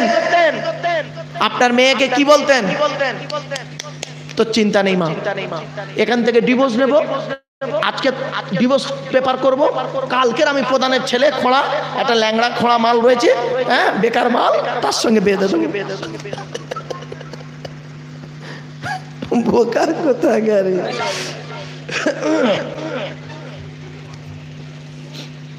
ভাবেরা ব্যাস, আমার হযরত ওমর ফারুক কি বললেন যে তোরা কি নবী সেরা স্ত্রী মনে করিস? আমার আল্লাহ পাক আমার নবীকে যদি আমার নবী তোদেরকে ছেড়ে দেয়, ডিভোর্স দেয়, তাহলে আমার আল্লাহ পাক আমার নবীকে তোদের থেকে অতীব সুন্দরী নারী দান করতে পারে। ঠিক আল্লাহ পাক হযরত উমারকে কেন্দ্র করে 4টে আয়াত নাযিল হয়েছে। কয়টা? 4টে। তার মধ্যে মদের একটা আয়াত, পর্দার একটা আয়াত, আর তার মধ্যে এই একটা আয়াত। এই আয়াতটা হযরত উমার যেটাই বলেছেন, আল্লাহ পাক সেই আয়াতটা জিবরাইলকে বলেন, জিবরাইল চলে যাও, চলে যাও, চলে যাও, কি এক্ষুনি বলে দাও। জিবরাইল এলেন, পরের আয়াতটা নাযিল হচ্ছে। আয়াতের মানেটা শুনুন আর উমারের কথাটা শুনুন। আসা রাব্বুহু ইন তাল্লাকাকুন্না আইয়ুবদিলাহু আযওয়াজান খায়রাম মিনকুন্না মুসলিমাতিন মুমিনাতিন কানিতাতিন তাইবাতিন আবিদাতিন সাইহাতিন সাইয়্যিবাতিন ওয়া আবকারা। আসা রাব্বুকু ইন তাল্লাকাকুন্না, আল্লাহ পাক জানিয়ে দিচ্ছেন, আসা রাব্বুহু ইন তাল্লাকাকুন্না আইয়ুবদিলাহু আযওয়াজান খায়রাম মিনকুন্না। নবী যদি তোমাদেরকে গুনি তলাক দিয়ে দেয়, আমার আল্লাহ পাক তোমাদের পরিবর্তে আযওয়াজান খায়রাম মিনকুন্না, তোমাদের পরিবর্তে আল্লাহ পাক আমার নবীকে অতীব সুন্দরী নারী দান করতে পারি, যে নারীদের 6টা গুণ থাকবে। কয়টা? মুসলিমাতিন মুমিনাতিন কানিতাতিন তাইবাতিন আবিদাতিন সাইহাতিন সাইয়্যিবাতিন ওয়া আবকারা। এই জন্য যুবকদের বলে যাচ্ছি, বন্ধুরা যারা এখনো বিবাহ করোনি, কোন মেয়েকে বিবাহ করবে যে মেয়ের ভিতরে 6টা গুণ পাবে? এই 6টা গুণ। কোন ছেলেকে জামাই করবেন? খালি একলা বাবের একটা ছেলে দেখে ছুটবেন, কপালে বজ্রাঘাত পড়ে যাবে। পয়সা আছে খালি ছুটতে, একলা বাবের একটা ছেলে জামাই করা যায় খালি ছুটতে, প্রচুর টাকার মালিক। তারপরে ভেতরে ঢুকে দেখে আল্লাহ ছেলের নামে কিচ্ছু নেই, সব নিজের নামে, আর ছেলেটা বেকার, ও একটা জুয়াখোর, মদখোর আর মেয়েখোর। শেষ। আপনার মেয়েকে দেবেন, কপালে বজ্রাঘাত পড়ে যাবে। এই জন্য কোন ছেলেকে জামাই করবেন? যে ছেলের ভিতরে 2টো গুণ পাবেন, ওই ছেলেকে জামাই করবেন। অনুরোধ করে বলে যাচ্ছি, যাদের বোন আছে, কোন ছেলেকে দুলাভাই করবেন? বন্ধু ভালো করে শুনে নাও, আমার বাবাজিদের বলে যাচ্ছি, যাদের মেয়ে রয়েছে, কন্যা রয়েছে, কোন ছেলেকে জামাই করবেন? যে ছেলের ভিতরে 2টো গুণ পাবে। 1 নম্বরে দেখবে ছেলেটি সৎ ছেলে কিনা খবর নেবে। সৎ শব্দটার ভিতরে নামাজি, পরেজগার, ইমানদারি সব ঢুকে যাবে। ছেলেটি সৎ ছেলে কিনা খবর নেবে। 2 নাম্বার হলো ছেলেটি কর্মী কিনা খবর নেবে। কর্মী মানে পরিশ্রমী, মেহনতি ছেলে কিনা খবর নেবে। কোটিপতির ছেলে যদি কুড়ে হয়, 2 বছর ধরে, 2 বছর পরে বাটি ধরবে। আর গরিবের ছেলে যদি মেহনতি হয়, পরিশ্রমী হয়, 2 বছর পরে বিল্ডিং বানানোর মানসিকতা তৈরি করবে। আর কোন মেয়েকে বউমা করবেন? যে মেয়ের ভিতরে 6টা গুণ পাবে। 1 নাম্বার হলো মুসলিমাতিন, মেয়েটা মুসলমান কিনা খবর নেবে। 2 নাম্বার হলো মুমিনাতিন, মেয়েটা মুমিনা কিনা খবর নেবে। 3 নাম্বার হলো কানিতাতিন, আনুগত্যশীলা মেয়ে কিনা খবর নেবে। ওই মেয়েটি ওর বাপ আর মাকে ভক্তি শ্রদ্ধা করে কিনা খবর নেবে। এ যুবকেরা, বন্ধুরা শুনে নাও, যদি তুমি সঠিক তথ্য পেয়ে যাও যে মেয়েটা তোমার বউ হচ্ছে, ওই মেয়েটি ওর বাপ আর মাকে ভক্তি শ্রদ্ধা করে না, খবরদার ও মাস্টার ডাক্তার হাজী সাহেবের মেয়ে হলো, খবরদার ওই মেয়েকে ভিটাই তুলবে না। ওর নিজের বাম্মাকে ভালোবাসে না, ভক্তি করে না। তোমার বাম্মার পাতে জীবনে একতলা সহজে ভাত দিতে চাইবে না। ঠিক না বেঠিক? বাপেরা বাড়ি থেকে ভাববেন। এরপরে আসছি আবিদা তাইবাতিন, অনুশোচনাকারী মেয়ে কিনা খবর নেবে। তারপরে বলা হলো আবিদাতিন, ইবাদতকারী মেয়ে কিনা খবর নেবে। মেয়েটি নামাজ পড়ে কিনা খবর নেবেন, মেয়েটির চরিত্রটা ঠিক আছে কিনা খবর নেবেন। বন্ধু কেন বললাম চরিত্রের কথা? কলেজ ইউনিভার্সিটির ছেলে মেয়ে পড়াই, কম বেশি ভাবে একটু এক্সপিরিয়েন্স তো আছে। 9-এ পড়তে পড়তে একটা লাইন করলো, ওটাকে ডিলিট করে দিয়ে মাধ্যমিক পাস করলো। উচ্চ মাধ্যমিকে আর একটা ধরলো সোনাওয়ালা দেখে, সেটাকেও ডিলিট করে দিল। বিএ কলেজে গিয়ে করলো কি, একটা ছেলাইওয়ালা ধরলো। মানে কার পয়সা বেশি, গালাইওয়ালার না ছেলাইওয়ালার? হ্যাঁ, গড়ি তোলার পয়সা বেশি, সেইটাকে ধরলো। তারপরে করলো কি, বিএ পাস করলো। এমএ পড়তে গিয়ে করলো কি, একটা কলেজের প্রফেসরের ধরলো। তারপরে দেখলো প্রফেসরের 4 ছেলের বাপ, ওটাকেও ডিলিট করে দিল। ডিএড করতে গিয়ে আর একটা ধরলো, আর ওইটার ঘাড়ে বসে চাকরি পেয়ে দুজনে সংসার করলো। বাকি লো সব জিরো হয়েছে। বাড়ি থেকে ভেবো বন্ধু, আমার এই কথাগুলো বাড়ি থেকে চিন্তা করবেন। চলুন, এই জন্য আপনাদের বলে যাচ্ছি যে আচ্ছা, আপনাদের এই গ্রামের সত্যি কথা বলুন তো দেখি, এই জলামাতুল কোন পাড়া বাপে না?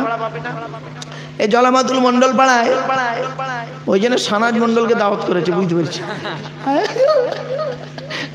আমার সানাজ ভাইকে এলে বলবো যে ভাই তুমি মন্ডল, এরা মন্ডল পাড়ায় এসে গেছো, চিন্তার কোনো কারণ নেই, আমি চললাম।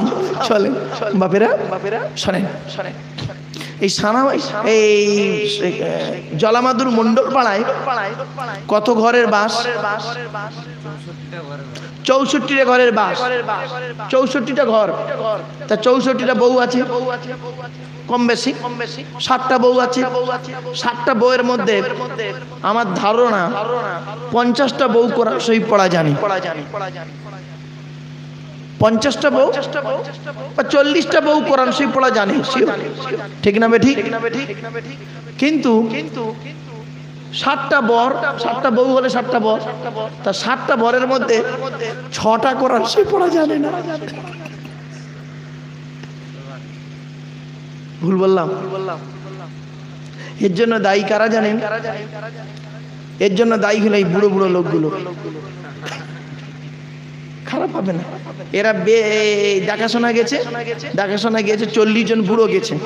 আল্লাহ বলুন তো, এরা গরিবের মেয়ে মাধ্যমিক পাস করেছে, বেচারা দেখাশোনায় গেছে 40 জন বুড়ো। তা আদা আজরাইল যদি 40 জন বসে থাকে লাইন দিয়ে, তার সামনে ও মেয়েটা ইন্টারভিউ দিতে পারে? খেয়েছে ও আল্লাহ, তার বাড়িতে খেয়েছে কত জানেন? এবারে 40 জন বুড়ো গিয়েছে দেখাশোনায়, গিয়ে লাইন দিয়ে বসে আছে। এরপরে মেয়ের বাপকে বলছে, মেয়ের বাপ তো সে ফকির মতো, তো জামারও ঠিক নেই, লুঙ্গিরও ঠিক নেই, বেচারা সে জানে আমার মেয়েটা বিয়ে হয়ে গেলেই হয়ে যায়। এখন এদের মধ্যে যে টনকো মালটা, মানে সব থেকে বুড়ো স্মার্ট লোক, সে বলছে কই ভাই মেয়েকে নিয়ে এসো, এবার আমার তো যেতে হবে আমাদের সব। হ্যাঁ ভাই নিয়ে আসছি। এবার মেয়েটাকে নিয়ে এসছে, নিয়ে আসার পর একটা চেয়ারে বসিয়েছে, এবার ইন্টারভিউ নিচ্ছে, মেয়েটার ইন্টারভিউ হচ্ছে। কি তোমার নাম? এসে মেয়েটা এলো, এসে আসসালামু আলাইকুম, মানে গলা থেকে তো কথা বেরোয় না, আসসালামু আলাইকুম। তা ওয়ালাইকুম আসসালাম। তো এবার বলছে, মেয়েটার জিজ্ঞেস করছে মুরব্বীরা কি নাম? তা মেয়েটা বলছে মোসাম্মদ জঞ্জালি খাতুন। বাপের নাম মোহাম্মদ গন্ডগোল মন্ডল। মায়ের নাম ঝগড়াটি খাতুন। বলে দিল।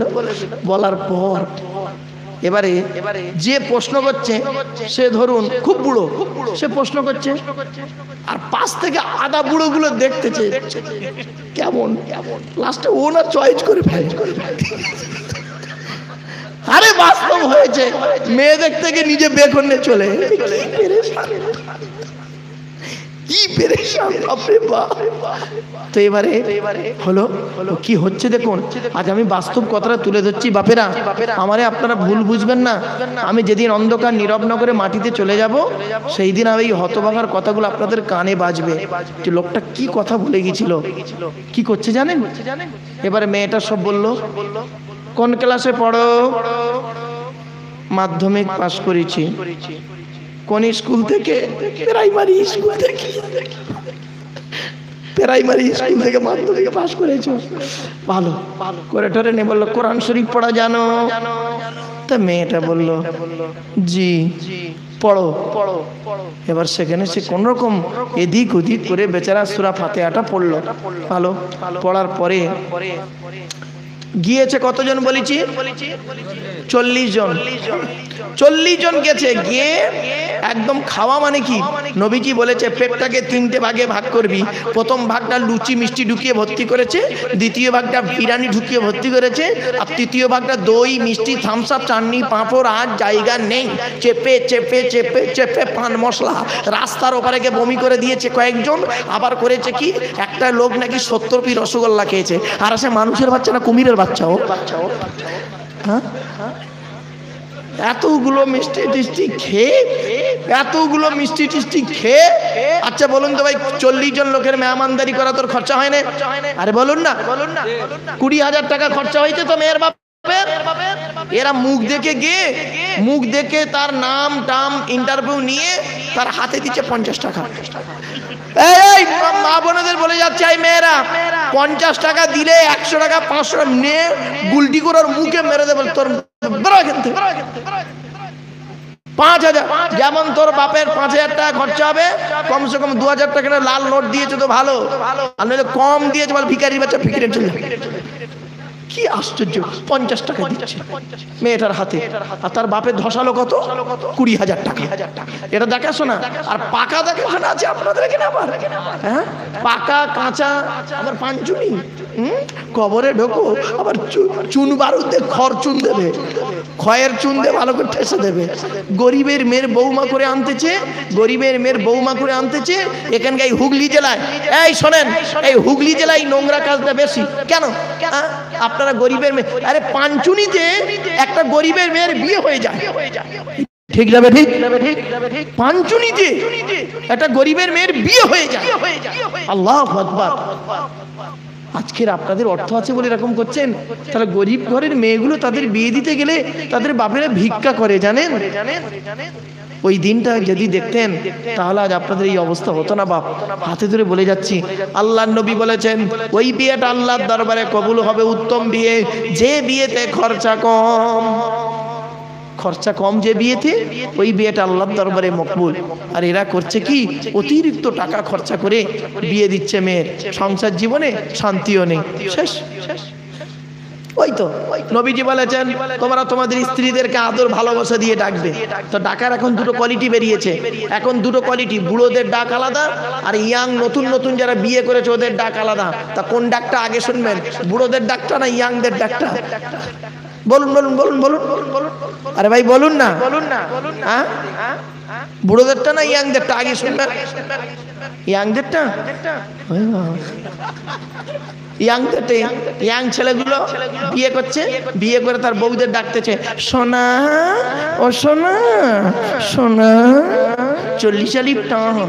আর সোনা যদি ঈদের সময় যদি শাড়ি না আনে, ওই সোনা লোহার রড হয়ে তোমার 12টা বাজাবে, হয়ে গেল। আর বুড়োদের ডাক শুনবেন, আরে এই উঠে চলে যাচ্ছে কেন এই লোক? আসবে আসবে, হ্যাঁ বাবা আসবে তো, আসবে। আর বুড়োদের ডাক কি? ডাঁটছে ডাক, এ সোনা বলে ডেকেছে। আর তার পরের দিন যদি একটা মারে, ওই স্ত্রীকে থানায় গিয়ে কেস করে এর জেল কাটিয়ে ছাড়ছিড় হয়ে যায়, ঠিক না বে ঠিক? আর বুড়োদের ডাক কি? যে বাপ যেটা ধরে দিয়েছে সেইটাই নিয়ে আছে, জিজ্ঞেস করি, বাপ যেটা ধরে দিয়েছে সেইটাকেই নিয়ে আছে। আর সে নিয়ে আছে মানে কি, সে যাবার লাইন নেই। ও যত মারুক যত রাগ করুক, ও বুড়ি আবার ঘুরে আসবে। কিভাবে ডাকছে? ওই ওই ওই ওই ওই, তবুও যাচ্ছে, বুঝলে? তবুও যাচ্ছে না, বাস্তব কথা। তার মানে কি, বাপের দেওয়া জিনিস বাপ দেখাশোনা করে দিয়েছে। জিজ্ঞেস করে এই মুরব্বীগুলোকে জিজ্ঞেস করুন, বাপেরা যেটা দেখে দিয়েছে সেইটা নেই পড়ে আছে। এতে আল্লাহর রহমত আছে। আর এখনকার নিজের চয়েসগুলো দেখছে, আর ওই ঝগড়া হচ্ছে সামান্য সেন্টিমেন্টে, ছাড়ছিড় হয়ে যাচ্ছে, এই যাই যাচ্ছে ও যাই যাচ্ছে, শান্তি শেষ। বললাম আমার এই কথাগুলো বাড়ি থেকে একটু খেয়াল করবেন। এখন কিন্তু বুঝতে পারবেন না, গভীর রাতে হাসির ছলে বলে যাচ্ছি, বাড়ি থেকে চিন্তা করবেন। চলুন। তো এবার আল্লাহ পাক বললেন কি, মেয়েদের কটা গুণ থাকতে হবে, তাড়াতাড়ি ছটা। কি কি? মুসলিমাতিন, মুমিনাতিন, কনিতাতিন, তাইবাতিন, আবিদাতিন। আবিদাতিন ইবাদতের ব্যাখ্যায় গিয়েছিলাম, এখান থেকে চলে গিয়েছিলাম এত দূর, আবার সেই জলামাদুন থেকে সেই মোল্লার চক থেকে আবার ফিরে এলাম। মোল্লার চকে চলে গেছিলাম ওয়াজ করতে করতে, আবার ফিরে চলে এলাম। চলুন এবার আর মোড়ল পাড়ার ভেতরে ঢুকি। শুনে নিন এই কথাটা আপনারা করেছেন কি, মেয়েদেরকে দেখাশোনা করতে গিয়ে মেয়েদেরকে বলেছেন কোরআন শরীফ পড়ে জানে কিনা। এই জন্য মেয়ের বাপেরা টেনশনে আছে, মেয়েদের কোরআন শরীফ পড়া শেখাতে হবে, ঠিক না বেঠিক? এবারে মেয়ের তরফ শেষ, এবার মেয়ের তরফ থেকে ছেলের বাড়ি যাচ্ছে দেখাশোনা করতে, যায় না বাপেরা? এবার ছেলের বাড়ি যখন যাচ্ছে, ছেলের বাপে মেয়ের বাপ, এই মেয়ের বাপেরা বলে যাচ্ছি আজকে, ছেলের বাপেরা যদি, ছেলেরা যদি 20 জন আসে, তোমরাও 20 জন যাবে। কে বলেছে তোমাদের কম যেতে হবে? কোন শরিয়াতে আছে? ও আসবে 20 জন, 40 জন আসবে তোমার বাড়ি 20,000 টাকা খেতে, আর তুমি ওর বাড়ি যাচ্ছে 2 জন। কেন? দয়া সাগর, ওরও বাড়ি যাবে 40 জন, 40 জন গিয়ে ওর বাড়িতে খাবে, খেয়ে এবার ছেলেটাকে ইন্টারভিউ নেবে। কেই বলবে বাবা তোমার নাম কি, তোমার বাপের নাম কি? তার ছেলে বলছে আমার নাম লালটু বল্টু মন্ডল। তোমার বাপের নাম সল্টু। হল্টু মল্টু কল্টু করলো, ওরে বলছে বাবা কোন ক্লাসে পড়েছো, কোন ক্লাসে পড়েছো? 8 পাস। বাবা তোমার নাম অ্যাড্রেসটা লেখো তো। এই জানেন আপনারা কত মেয়ে ছেলে আছে, তাদেরকে অ্যাড্রেস লিখতে দেয় সকলের সামনে। এ ভাই ঠিক না ভাই ঠিক? ছেলেদের মেয়েদেরকে কে বলেন, আর ছেলেদেরকে কে বলবে? এই ছেলেদেরকে বলো তুই অ্যাড্রেস লেখ, অ্যাড্রেস লেখ। তুই মোটরসাইকেল যে দেবো, তুই রাস্তা দেখতে পাবি? বাস্তব কথা। শিয়া খালা বলতে চন্ডিত লাগে বসতে গিয়ে আর একটা জিজ্ঞেস করবেন, বাবা কোরআন শরীফ পড়তে পারো? কোরআন শরীফ পড়ো দিন দেখি বাবা। ওজুর ফরজ কটা, গোসলের ফরজ কটা, তায়াম্মুমের ফরজ কটা? না গোসলের ফরজ কটা বাবা? ব্যাস।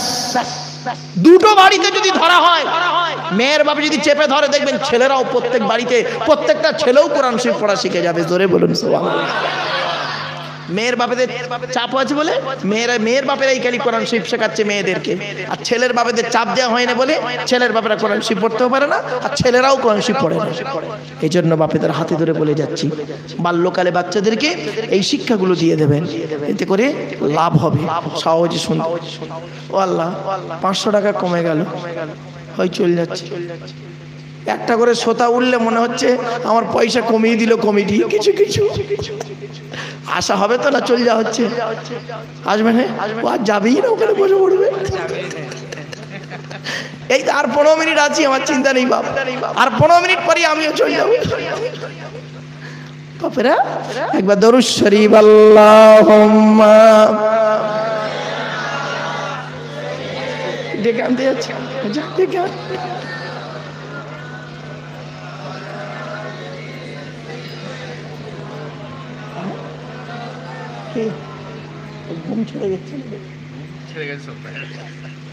আমার বাপেরা এতক্ষণ, এবার আসছি, এতক্ষণ আপনাদের কাছে আলোচনা করেছি কি আম্মা আল্লাহর নবীর 4টে স্ত্রীর কথা হচ্ছে, তাই না? এইবারে যে আলোচনাটা হচ্ছে আপনাদের কথা নয়, আমার আদর্শন বাটা হচ্ছে। আল্লাহ বলছে আচ্ছা বাপেরা, আল্লাহ বলছে এই আব্দুল্লাহিল মারুফ, তুই আজকে জলামাদুল মন্ডল পাড়ায় এসে ওয়াজ করতেছিস, এদেরকে বলতেছি নামাজের কথা, এদেরকে বলছিস জাকাতের কথা, তুই নিজে নামাজ পড়িস। আল্লাহ কোরআনে বলছে তোর বউ নামাজ পড়ে, তোর বাম্মা নামাজ পড়ে, তোর ছেলে মেয়ে নামাজ পড়ে, তুই এদের ওয়াজ করতেছিস। আল্লাহর কোরআন আমার কথা নয়, পরের আয়াতে আল্লাহ বলছেন ইয়া আইয়ুহাল্লাযীনা আমানু কু আনফুসাকুম ওয়া আহলিকুম নারা ওয়াকুদুহান নাসু ওয়াল হিজারাতু আলাইহা মালাইকাতুন গিলাযুন শিদাদুন লা ইয়াসুনাল্লাহা মা আমারহুম وَيَفْعَلُونَ مَا يُؤْمَرُونَ। এর বাংলা মানেটা করলে বুঝতে পারবেন বাপেরা আপনাদের থেকে আমার অবস্থা কি হবে কিয়ামতের মাঠে। আল্লাহর নবী মেরাজে গিয়েছিলেন, জান্নাত জাহান্নাম দেখেছিলেন না বাপেরা। জাহান্নামের দরজা যখন খুলে দেওয়া হয়েছে, নবী আমার দূর থেকে দেখতে পাচ্ছি জাহান্নামের ভিতরে কিছু মানুষের জীবগুলো টেনে ধরে ফেরেশতারা আগুনের কাঁচি দিয়ে কাটছেন। আল্লাহর নবী জিজ্ঞাসা করলেন, মান হাউলা গিয়া কি জিবরাইল, ও ভাই জিবরাইলেরা কারা? জিবরাইল বলেন, হাউলা গি উম্মতুকা ইয়া রাসূলুল্লাহ, এরা হলো সব আপনার উম্মত। আল্লাহর নবী বললেন, আমার উম্মতের জীবগুলো টেনে ধরে আগুনের কাঁচি দিয়ে কেন কাটা হয়, এদের অপরাধটা জানতে পারি। জিবরাইল বলেন, ইয়া রাসূলুল্লাহ, এরা হলো আপনার উম্মতের ভিতরে কিছু আলেম আর বক্তা। বলে এদের অপরাধটা কি জানতে পারি? বলে এই সমস্ত আলেম আর বক্তারা এরা স্টেজে উঠে ওয়াজ করতো আর বলতো, তোমরা সুদ খেও না, ঘুষ খেও না, বিয়ের পণ নিও না, নারী নির্যাতন করো না, জেনা করো না, মিথ্যা কথা বলো না, চিটিংবাজি করো না, আর নাপাক অবস্থায় থেকো না, পিতামাতার অবাধ্য হইও না। এরা নিজেরাই নামাজ পড়তো না, রোজা রাখতো না।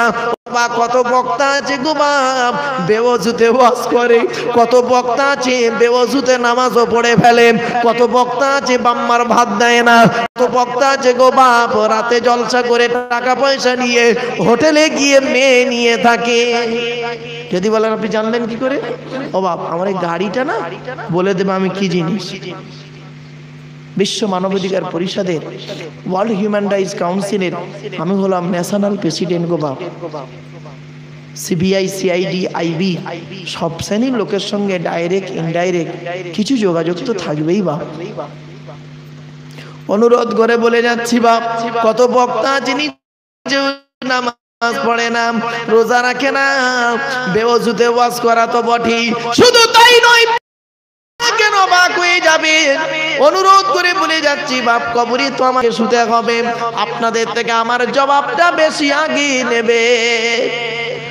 শুধু তাই নয়, আরো বলা হয়েছে কত বক্তা আছে গো বাপ বেওয়াজুতে ওয়াজ করে, কত বক্তা আছে জিজ্ঞাসা করবেন, হুজুর আসসালামু আলাইকুম হুজুর, ফজরের ওয়াক্ত কটায় হয়?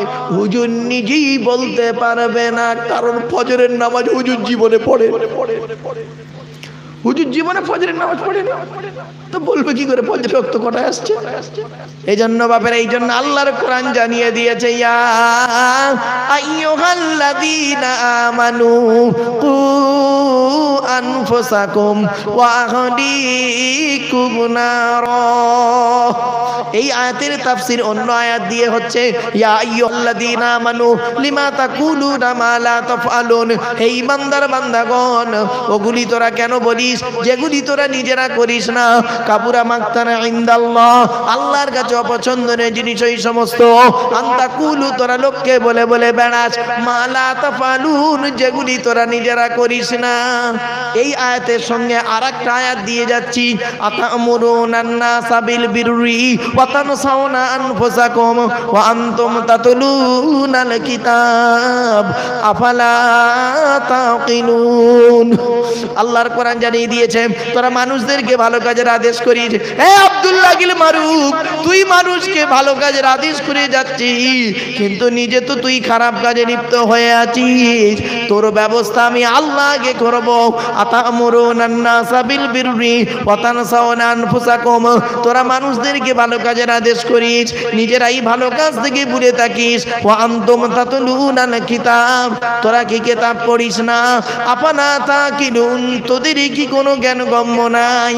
বাপেরা হাতে ধরে পায়ে ধরে বলে যাচ্ছি, যেদিন চোখ দুটো বন্ধ হয়ে যাবে, অন্ধকার নীরব নগরী চলে যাবেন, আজকের মাটির উপরে বসে আছেন প্লাস্টিকের উপরে, কাল যদি আপনি মারা যান মাটির তলায় চলে যাবেন, লোকে একটাই নামে ডাকবে, লাশ। লাশ কি বললাম? জোরে বলুন, জোরে বলুন। আগে চলে গেছে বাঁশ, খারাপ ভাববেন না। তার মানে আল্লাহ বলে শোন, তোরে এখন ডাকা হচ্ছে লাশ বলে।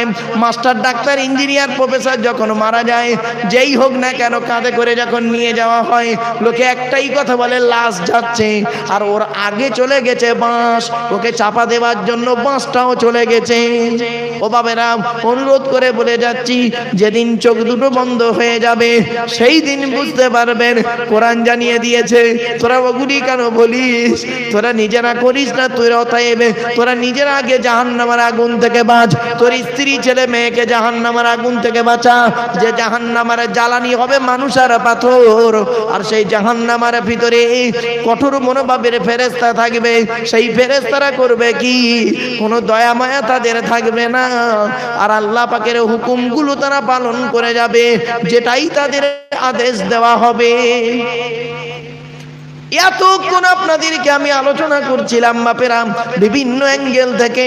এরপরে আল্লাহ পাক কাফেরদেরকে ডাইরেক্ট সরাসরি হিট করে বলছে, ইয়া আইয়ুহাল্লাযীনা কাফারু লা তা'তাযিরুল ইয়াওম ইন্নামা তুজজাউনা মা কুনতুম তা'মালুন। হে কাফেরগণ, কিয়ামতের দিনে কাফেররা কি বলবে জানেন? আল্লাহ, আমরা তো কাফেরের ঘরে জন্ম নিয়েছিলাম, আমাদের কেন হিসাব নিকাশ আপনি চাইছেন? আল্লাহ বলবেন, ইয়া আইয়ুহাল্লাযীনা কাফারু, হে কাফেরগণ, লা তা'তাযিরুল ইয়াওম, আজকের দিনে তোদের কোনো ওজর আপত্তি আমি আল্লাহ শুনবো না। ইন্নামা তুজজাউনা মা কুনতুম তা'মালুন, তোরা পৃথিবীতে যে কাজগুলো করেছিস তার জবাব আজকের বদলা আমি আল্লাহ দেব। বাপেদের করজোড়ে বলে যাচ্ছি, এই পৃথিবীর জমিনে বেশি দিনের নয়, যেদিন চোখ দুটো বন্ধ হবে সেদিন কেউ কারোর হবে না। আল্লাহ বলছে, তোদের গজব দিয়েছি 2020 সালে করোনা।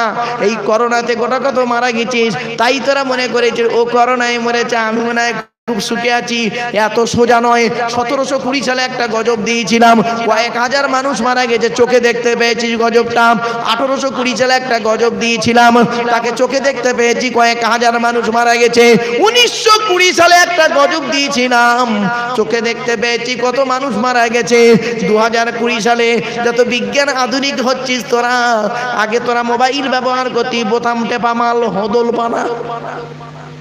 আর এখন কি করেছিস? ছোট্ট অ্যান্ড্রয়েড সেট শৌখিন। তো আমার গজবটাও হবে ওরকম শৌখিন। এমন গজব দেব, নাম হলো তার করোনা।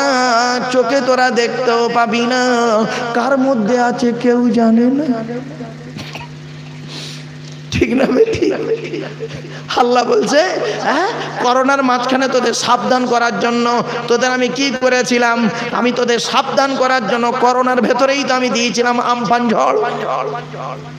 হয় না?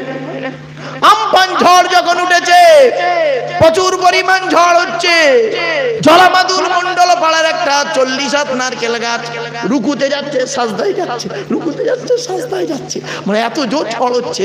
সেই সময় একটা ছেলে করেছে কি, ওর অ্যান্ড্রয়েড সেট মোবাইল ছিল, ও খালি নিয়ে খালি ইউটিউবে লাইভ দিচ্ছে, সাবস্ক্রাইব হবে, লাইভ দিচ্ছে। হ্যাঁ, তা আল্লাহ ফেরেশতাদের ডেকে বলছে, এত জোরে ঝড় হচ্ছে, সব লোক ঘরের ভেতর ঢুকে পড়েছে, বউ বাচ্চা নিয়ে দোতলায় ঢুকে পড়েছে, এ মালটা বাইরে কি করতেছে? তখন ফেরেশতা বলছে, আল্লাহ একটা নতুন মোবাইল কিনেছি, সাবস্ক্রাইব করবে, ইউটিউবারও। বলছে আল্লাহ বলছে, নারকেল গাছ ঠ্যাঙের উপরে ফেল। তো ঠ্যাঙের উপরে যেই ফেলেছে, ঠ্যাংটাও ভেঙে গেছে, মোবাইলটাও খুঁজে গেছে, হয়ে গেল সাবস্ক্রাইব। আল্লাহ বলে, বান্দা শোন, মৃত্যু কখন আসবে তোরা কেউ জানিস না। ইন্নাল্লাহা ইনদাহু ইলমুস সাআ ওয়া ইউনাজ্জিলুল গায়স ওয়া ইয়ালামু মা ফিল আরহাম ওয়া মা তাদরি নাফসুম মাযা তাকসিবু গাদাম ওয়া মা তাদরি নাফসুম বিআইয়ি আউদিন তামুত ইন্নাল্লাহা আলিমুন খবীর। কিয়ামত কবে হবে বান্দা তোরা কেউ জানিস না রে। মা আর কোন মেঘে কতটা পানি বর্ষণ হবে তাও বলতে পারবি না। মায়ের পেটে কি আছে ওটাও তো তোরা জানিস না। আগামীকাল কি খাবার খাবি ওটাও তোরা বলতে পারবি না। কোন জমিনে কোথায় কি অবস্থায় কেমন করে পড়ে পড়ে থাকবি বান্দা তোরা কেউ জানিস না। ঠিক না? ঠিক বাপেরা, আজকে হয়তো আমার এটা শেষ ওয়াজ হয়ে যেতে পারে। ওয়াজ করে বাড়ি যাব, অ্যাক্সিডেন্ট হয়তো মরে যেতে পারি, হতে পারে না? এজন্য বন্ধুরা মৃত্যুর জন্য প্রস্তুত থাকুন। আমি জীবনে কোনোদিন বেওয়াজুতে ওয়াজ করি নাই বাপ, আজও পর্যন্ত আল্লাহ মরণ পর্যন্ত যেন বেওয়াজুতে ওয়াজ না করায়। হাসির ছলে একটু কথা বলি কেন, গভীর রাতে মানুষের ঘুম ছাড়াতে হয়। কোরআনের আলোচনা করার আগে হাসির ছলে কথা না বললে ব্রেন আর খোলে না। ঘুমন্ত অবস্থায় ঘুমন্ত মানুষকে জাগাতে গেলে একটাই দরকার, সেটা হলো কি, হয় তাকে রেগে কথা বলো আর নইলে হাসির ছলে কথা বলো, ঠিক না বেঠিক? যদি পাশে বসে থাকে কাতুর কুতুর দাও, তা আমি তো আর আপনাদের পাশে বসে নেই, তো সুতরাং আমাকে এইভাবেই করতে হবে, কিচ্ছু করার নেই। এরপরে আল্লাহ বলছে, দেখেন বাস্তব কথা বলছি, দুই ভাই মায়ের পেটের ভাই ঝগড়া হচ্ছে, হতে হতে হতে হতে এক ভাই অপর ভাইকে বলছে, এক বাপে যদি জন্ম হয়ে থাকি তোর বাড়ি যাব না। তা তুই ক বাপে জন্ম? এক ভাই অপর ভাইকে বলছে, এক বাপে যদি জন্ম হই তা তুই ক বাপে জন্ম? আর এই মাথা মোটা, হ্যাঁ তোর বাড়ি যাব না কসম করলো। সত্যি সত্যি ও মরে গেল, ওর বাড়িতে গেল না। মারা যাওয়ার পর আল্লাহ পাক ফেরেশতাদের ডেকে বলে, এদিকে আয়। কি আদমের এই সন্তানটা কত জেদি দেয়, ভাই ভাই মিলেমিশে থাকার কথা আমি আল্লাহ বলে দিয়েছি, আত্মীয়তা বিচ্ছেদ করা হারাম। আর ও করেছে কি, ভাই ভাই জমি জায়গায় ঝগড়া হয়েছে, হতে হতে এক ভাই অপর ভাইকে বলতেছে, এক বাপে যদি জন্ম হই মরণ পর্যন্ত তোর বাড়ি যাব না, তোর বাড়ি খাবো না।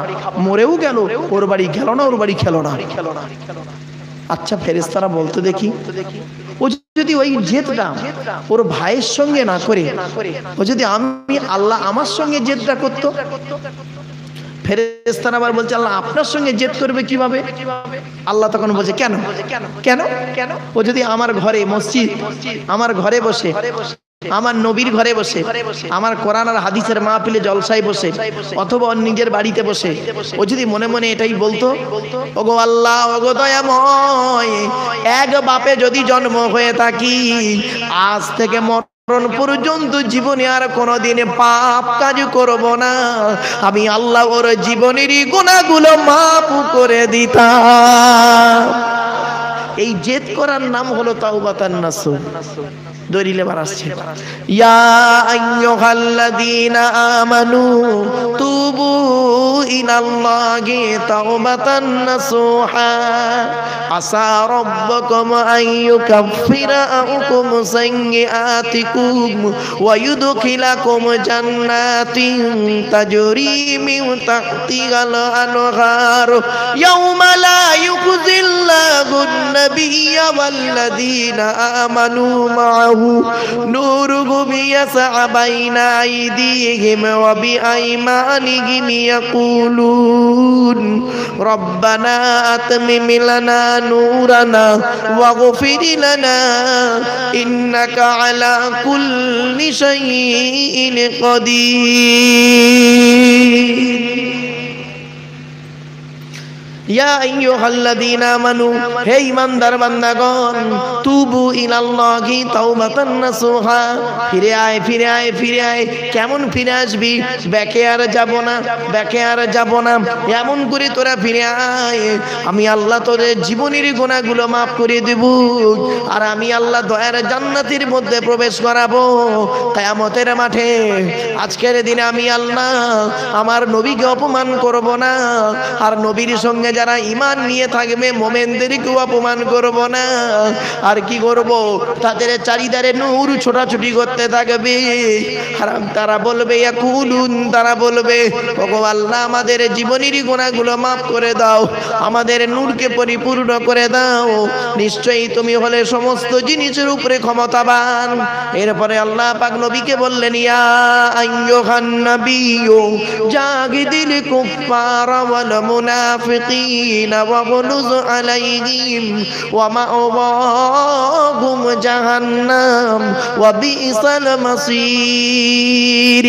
ইয়া আইয়ুহান নাবিয়্যু, হে নবী, জাহিদিল কুফারা ওয়াল মুনাফিকিন, কাফেরদের বিরুদ্ধে তুমি যুদ্ধ করো, মুনাফিকদের থেকে সাবধান থাকো। ওয়াগলুজ আলাইহিম, ওদের উপরে কঠোর পন্থা অবলম্বন করো। ওয়া মাওয়াহুম জাহান্নাম, ওদের ঠিকানা হলো জাহান্নাম। ওয়া বিসাল বিসাল মাসির, সেটা হলো খুব জঘন্য জায়গা। এরপরে আল্লাহ পাক দুটো নবীর স্ত্রীর উদাহরণ দিচ্ছেন।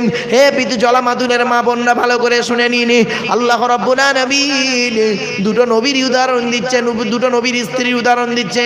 দরাবাল্লাহু মাসালান লিল্লাযীনা কাফারু মুরআতা নূহি ওয়া মুরআতা লূত কানাতা তাহতা আবদাইনি মিন ইবাদিনা সালিহাইনি ফাখানাতাহুমা ফালাম ইউগনিয়া আনহুমা মিনাল্লাহি শাইয়্যা ওয়া কিলা দুখুলান নার মা'আদ দাখিলিন।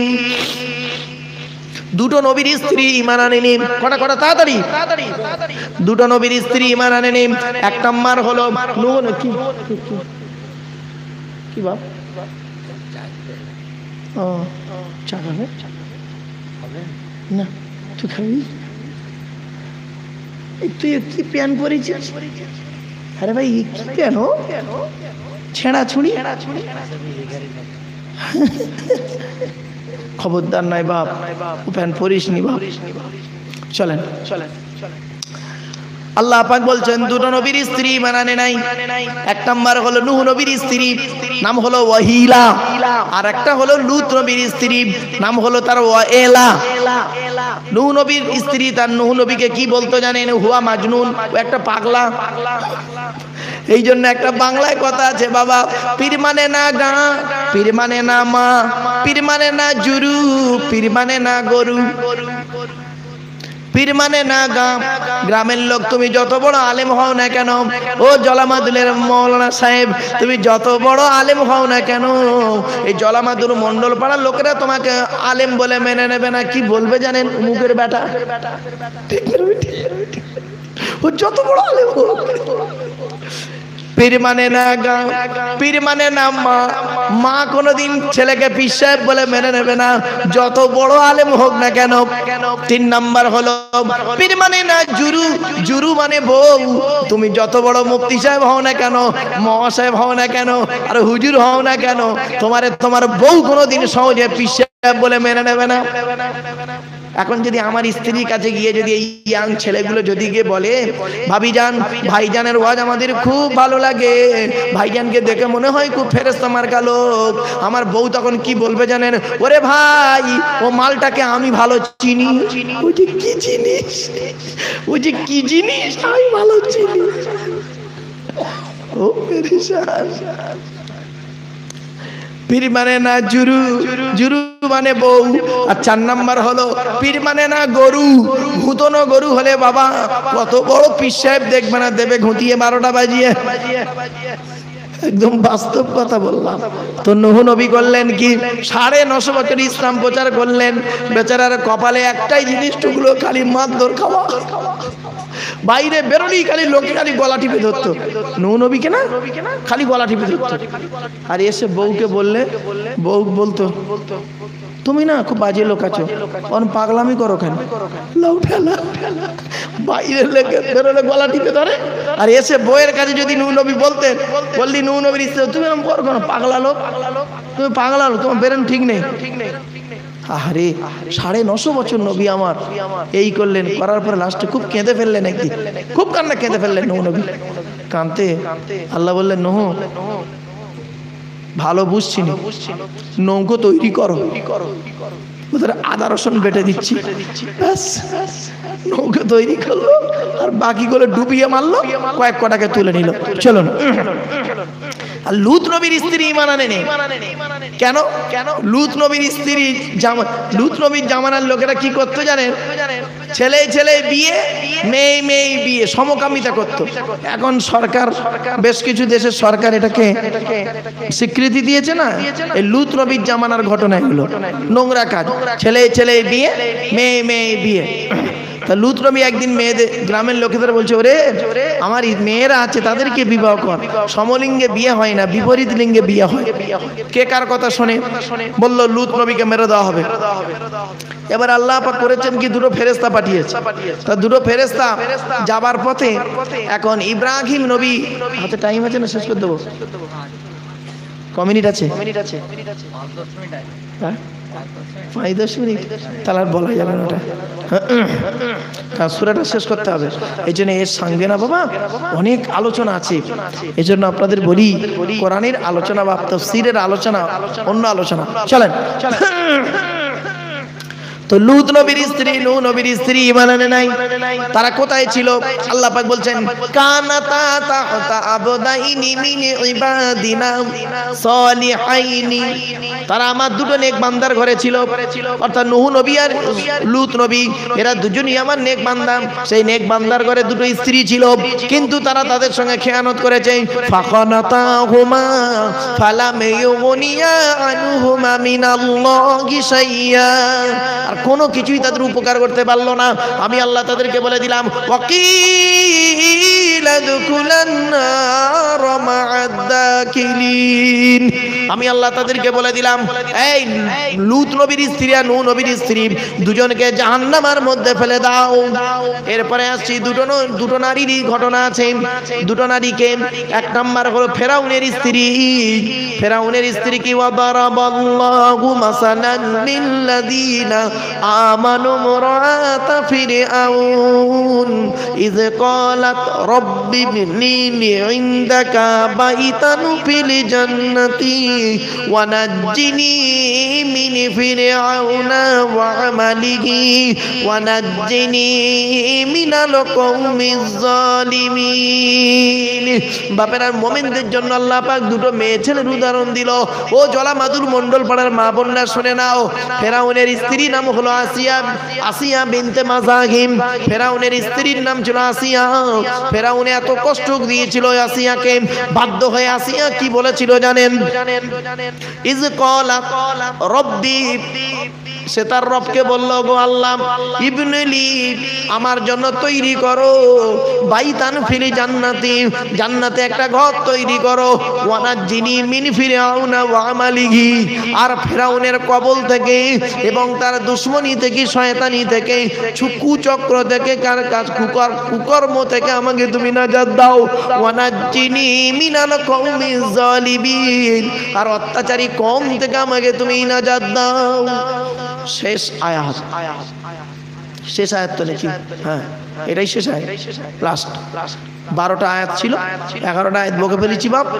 হ্যাঁ, লাস্ট আয়াত ওয়া মারইয়াম ইবনাতা ইমরান আল্লাতী আহসানাত ফারজাহা ফানাফাকনা ফীহি মিন রূহিনা ওয়া সাদ্দাকাত বিকালিমাতি রাব্বিহা ওয়া কুতুবিহি ওয়া কানাত মিনাল কানিতিন। ঈসা ইবনে মারইয়াম, মারইয়ামের বাপের নাম ছিল ইমরান, মারইয়ামের মায়ের নাম হলো হান্না, আর মারইয়ামের ছেলের নাম ছিল ঈসা ইবনে মারইয়াম, ঈসা আলাইহিস সালাতু ওয়াস সালাম। আল্লাহ পাক বলছেন ওরে জলামাদুল মণ্ডল পাড়ার মেয়েরা, তোরা একবার উদাহরণটা দেখে নে। মারইয়াম কি করেছিল? তার বিবাহ দেয়নি, কোন পৃথিবীর কোন সুন্দর লোকের সঙ্গে তাকে বিবাহ দেয়নি। সে তার চরিত্রটাকে আল্লাতী আহসানাত ফারজাহা ফানাফাকনা, সে তার লজ্জাস্থানকে সংযত করেছে। ফানাফাকনা ফীহি মির রূহিনা, আমি আল্লাহ জিবরাইলের মাধ্যমে তার আত্মায় রূহ দিয়ে দিলাম, তার পেটের ভিতরে রূহ দেয়া হলো। ওয়া ফানাফাকনা ফীহি মির রূহিনা ওয়া সাদ্দাকাত বিকালিমাতি রাব্বিহা ওয়া কুতুবিহি, আর মারইয়াম কি করলো? আল্লাহর উপরে ঈমান আনলো, আল্লাহর কথাগুলোকে সত্য বলে মেনে নিল। ওয়া সাদ্দাকাত বিকালিমাতি রাব্বিহা, সে তার রবের কথাগুলো সত্য বলে মেনে নিল। ওয়া কুতুবিহি, আর আল্লাহর পাঠানো সমস্ত কিতাবগুলো সে বিশ্বাস করলো। মারইয়াম কোন চরিত্রহীনা মহিলা ছিলেন না। ওয়া কানাত মিনাল কানিতিন, মারইয়াম হলেন আনুগত্যশীলা মহিলাদের মধ্যে একজন। বন্ধুদের শুনে রেখে দিন, কিয়ামতের মাঠে আল্লাহ পাক যে সমস্ত নারীদেরকে জান্নাতের সরদারিনী করবে, তাদের মধ্যে একটা হলো মারইয়াম। জোরে বলুন সুবহানাল্লাহ।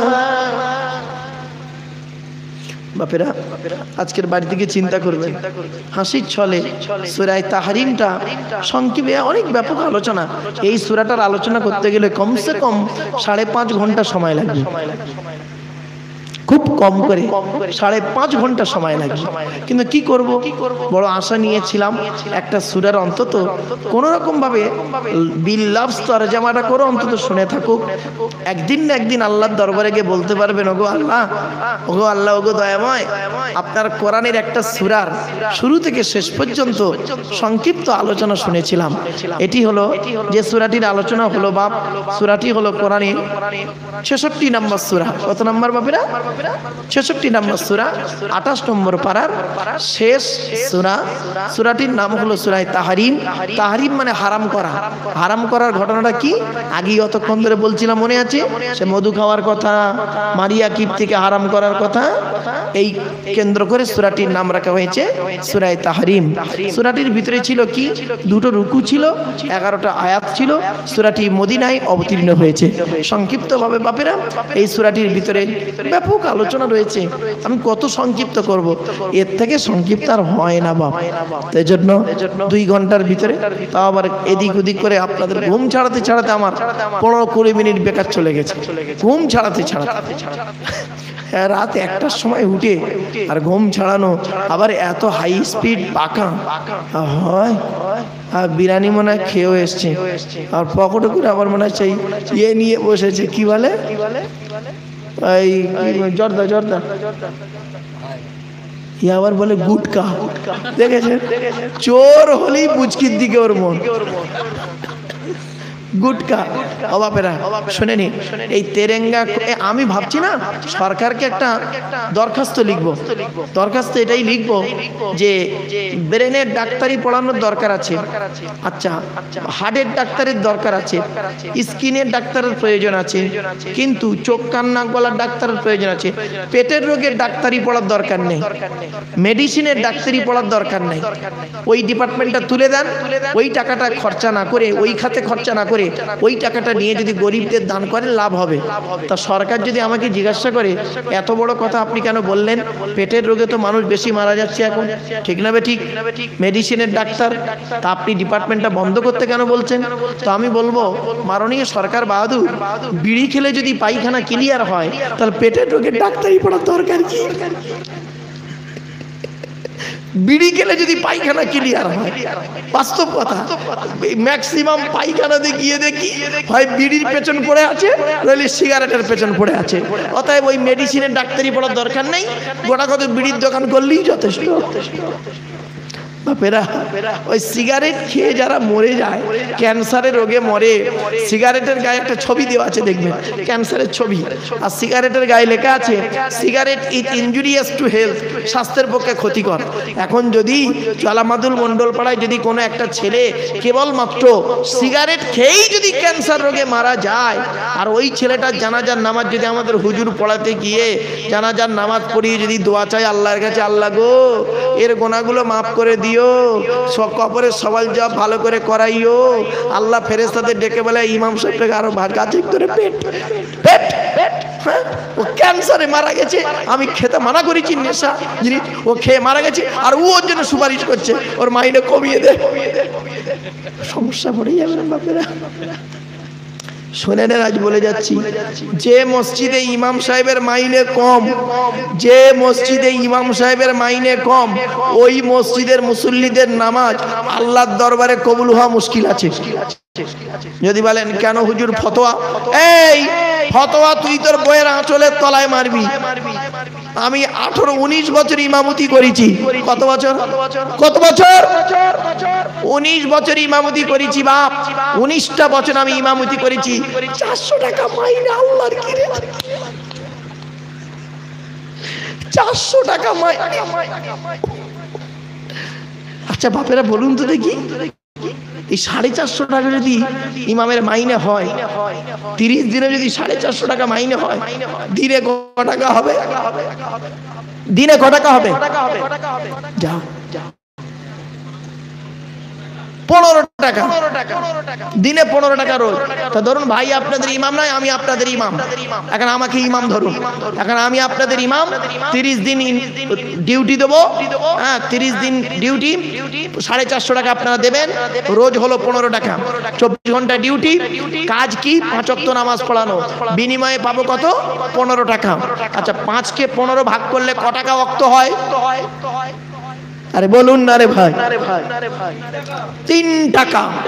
তাহলে এখন ফজরের নামাজ ইমাম সাহেব ক রাকাত পড়ায়? হ্যাঁ 2 রাকাত। তো ফজরের নামাজ ধরুন আমি আপনাদের ইমাম, 2 রাকাত নামাজ পড়াবো, ক টাকা পাবো? 3 টাকা। নিয়ত বাঁধছি আল্লাহু আকবার 4 আনা, সূরা ফাতিহা পড়বো 8 আনা, আবার লম্বা কেরাত ধরতে হবে। ওর বইয়ের কাছে ঘুম থেকে উঠে এসে যদি 1 রাকাত নামাজ ফেল হয়ে যায়, তারপর দিন ইমাম সাহেব বাদ, আবার সালাম ফিরিয়ে ওর বাপ দাদা 14 গুরুর গোষ্ঠী শুদ্ধর নামে এত বড় দোয়া চাইতে হবে। কালো গাই কোলে বাছুর 2 কিলো দুধ খেতে দেবে খড়, হয় খোল বসি দাও তবে তো বুঝবে। বউকে 1 কেজি একটা ইলিশ মাছ কিনে 25 গ্রাম সরষের তেল দিয়ে বলেছে ভেজে দাও, তো ভাজা মাল দেবে না পোড়া মাল দেবে? বাড়ি থেকে ভাববে। নামাজ যদি সঠিক করতে হয় ইমামের মাইনে বেশি করে দাও। ব্যাস, আমার শাহনাজ ভাই আসছে ওয়াজ কেসে ভাই, কেউ যায় না, চিন্তা নেই, সব করার বসিয়ে রেখেছি, যা হবে এখানে আজকে। একবার তাকবীর, নারায়ে তাকবীর, নারায়ে তাকবীর, সিলসিলা হক মুজাদ্দিদে জামান, নারায়ে তাকবীর। হযরত মাওলানা শাহনাজ মন্ডল সাহেব, হযরত মাওলানা শাহনাজ মন্ডল সাহেব, নারায়ে তাকবীর। বাপেরা আয়, হয় দেখ 2 ফেরেশতা ওর সাথে, একটা কালো একটা সাদা জামা, 2 গেটে দাঁড়িয়ে 2 ফেরেশতা, একটা জিবরাইল একটা মিকাইল। এই দেখ, হাই বাবা, খুব ফেরেশতা বাবা, কি কষ্ট। 2 ঘন্টা যে কাটলেন কি করে, আর কোনো চিন্তা নেই। আমার ভাই এসেছে, সুন্দর আলোচনা। একবার তাকবীর, নারায়ে তাকবীর, নারায়ে তাকবীর।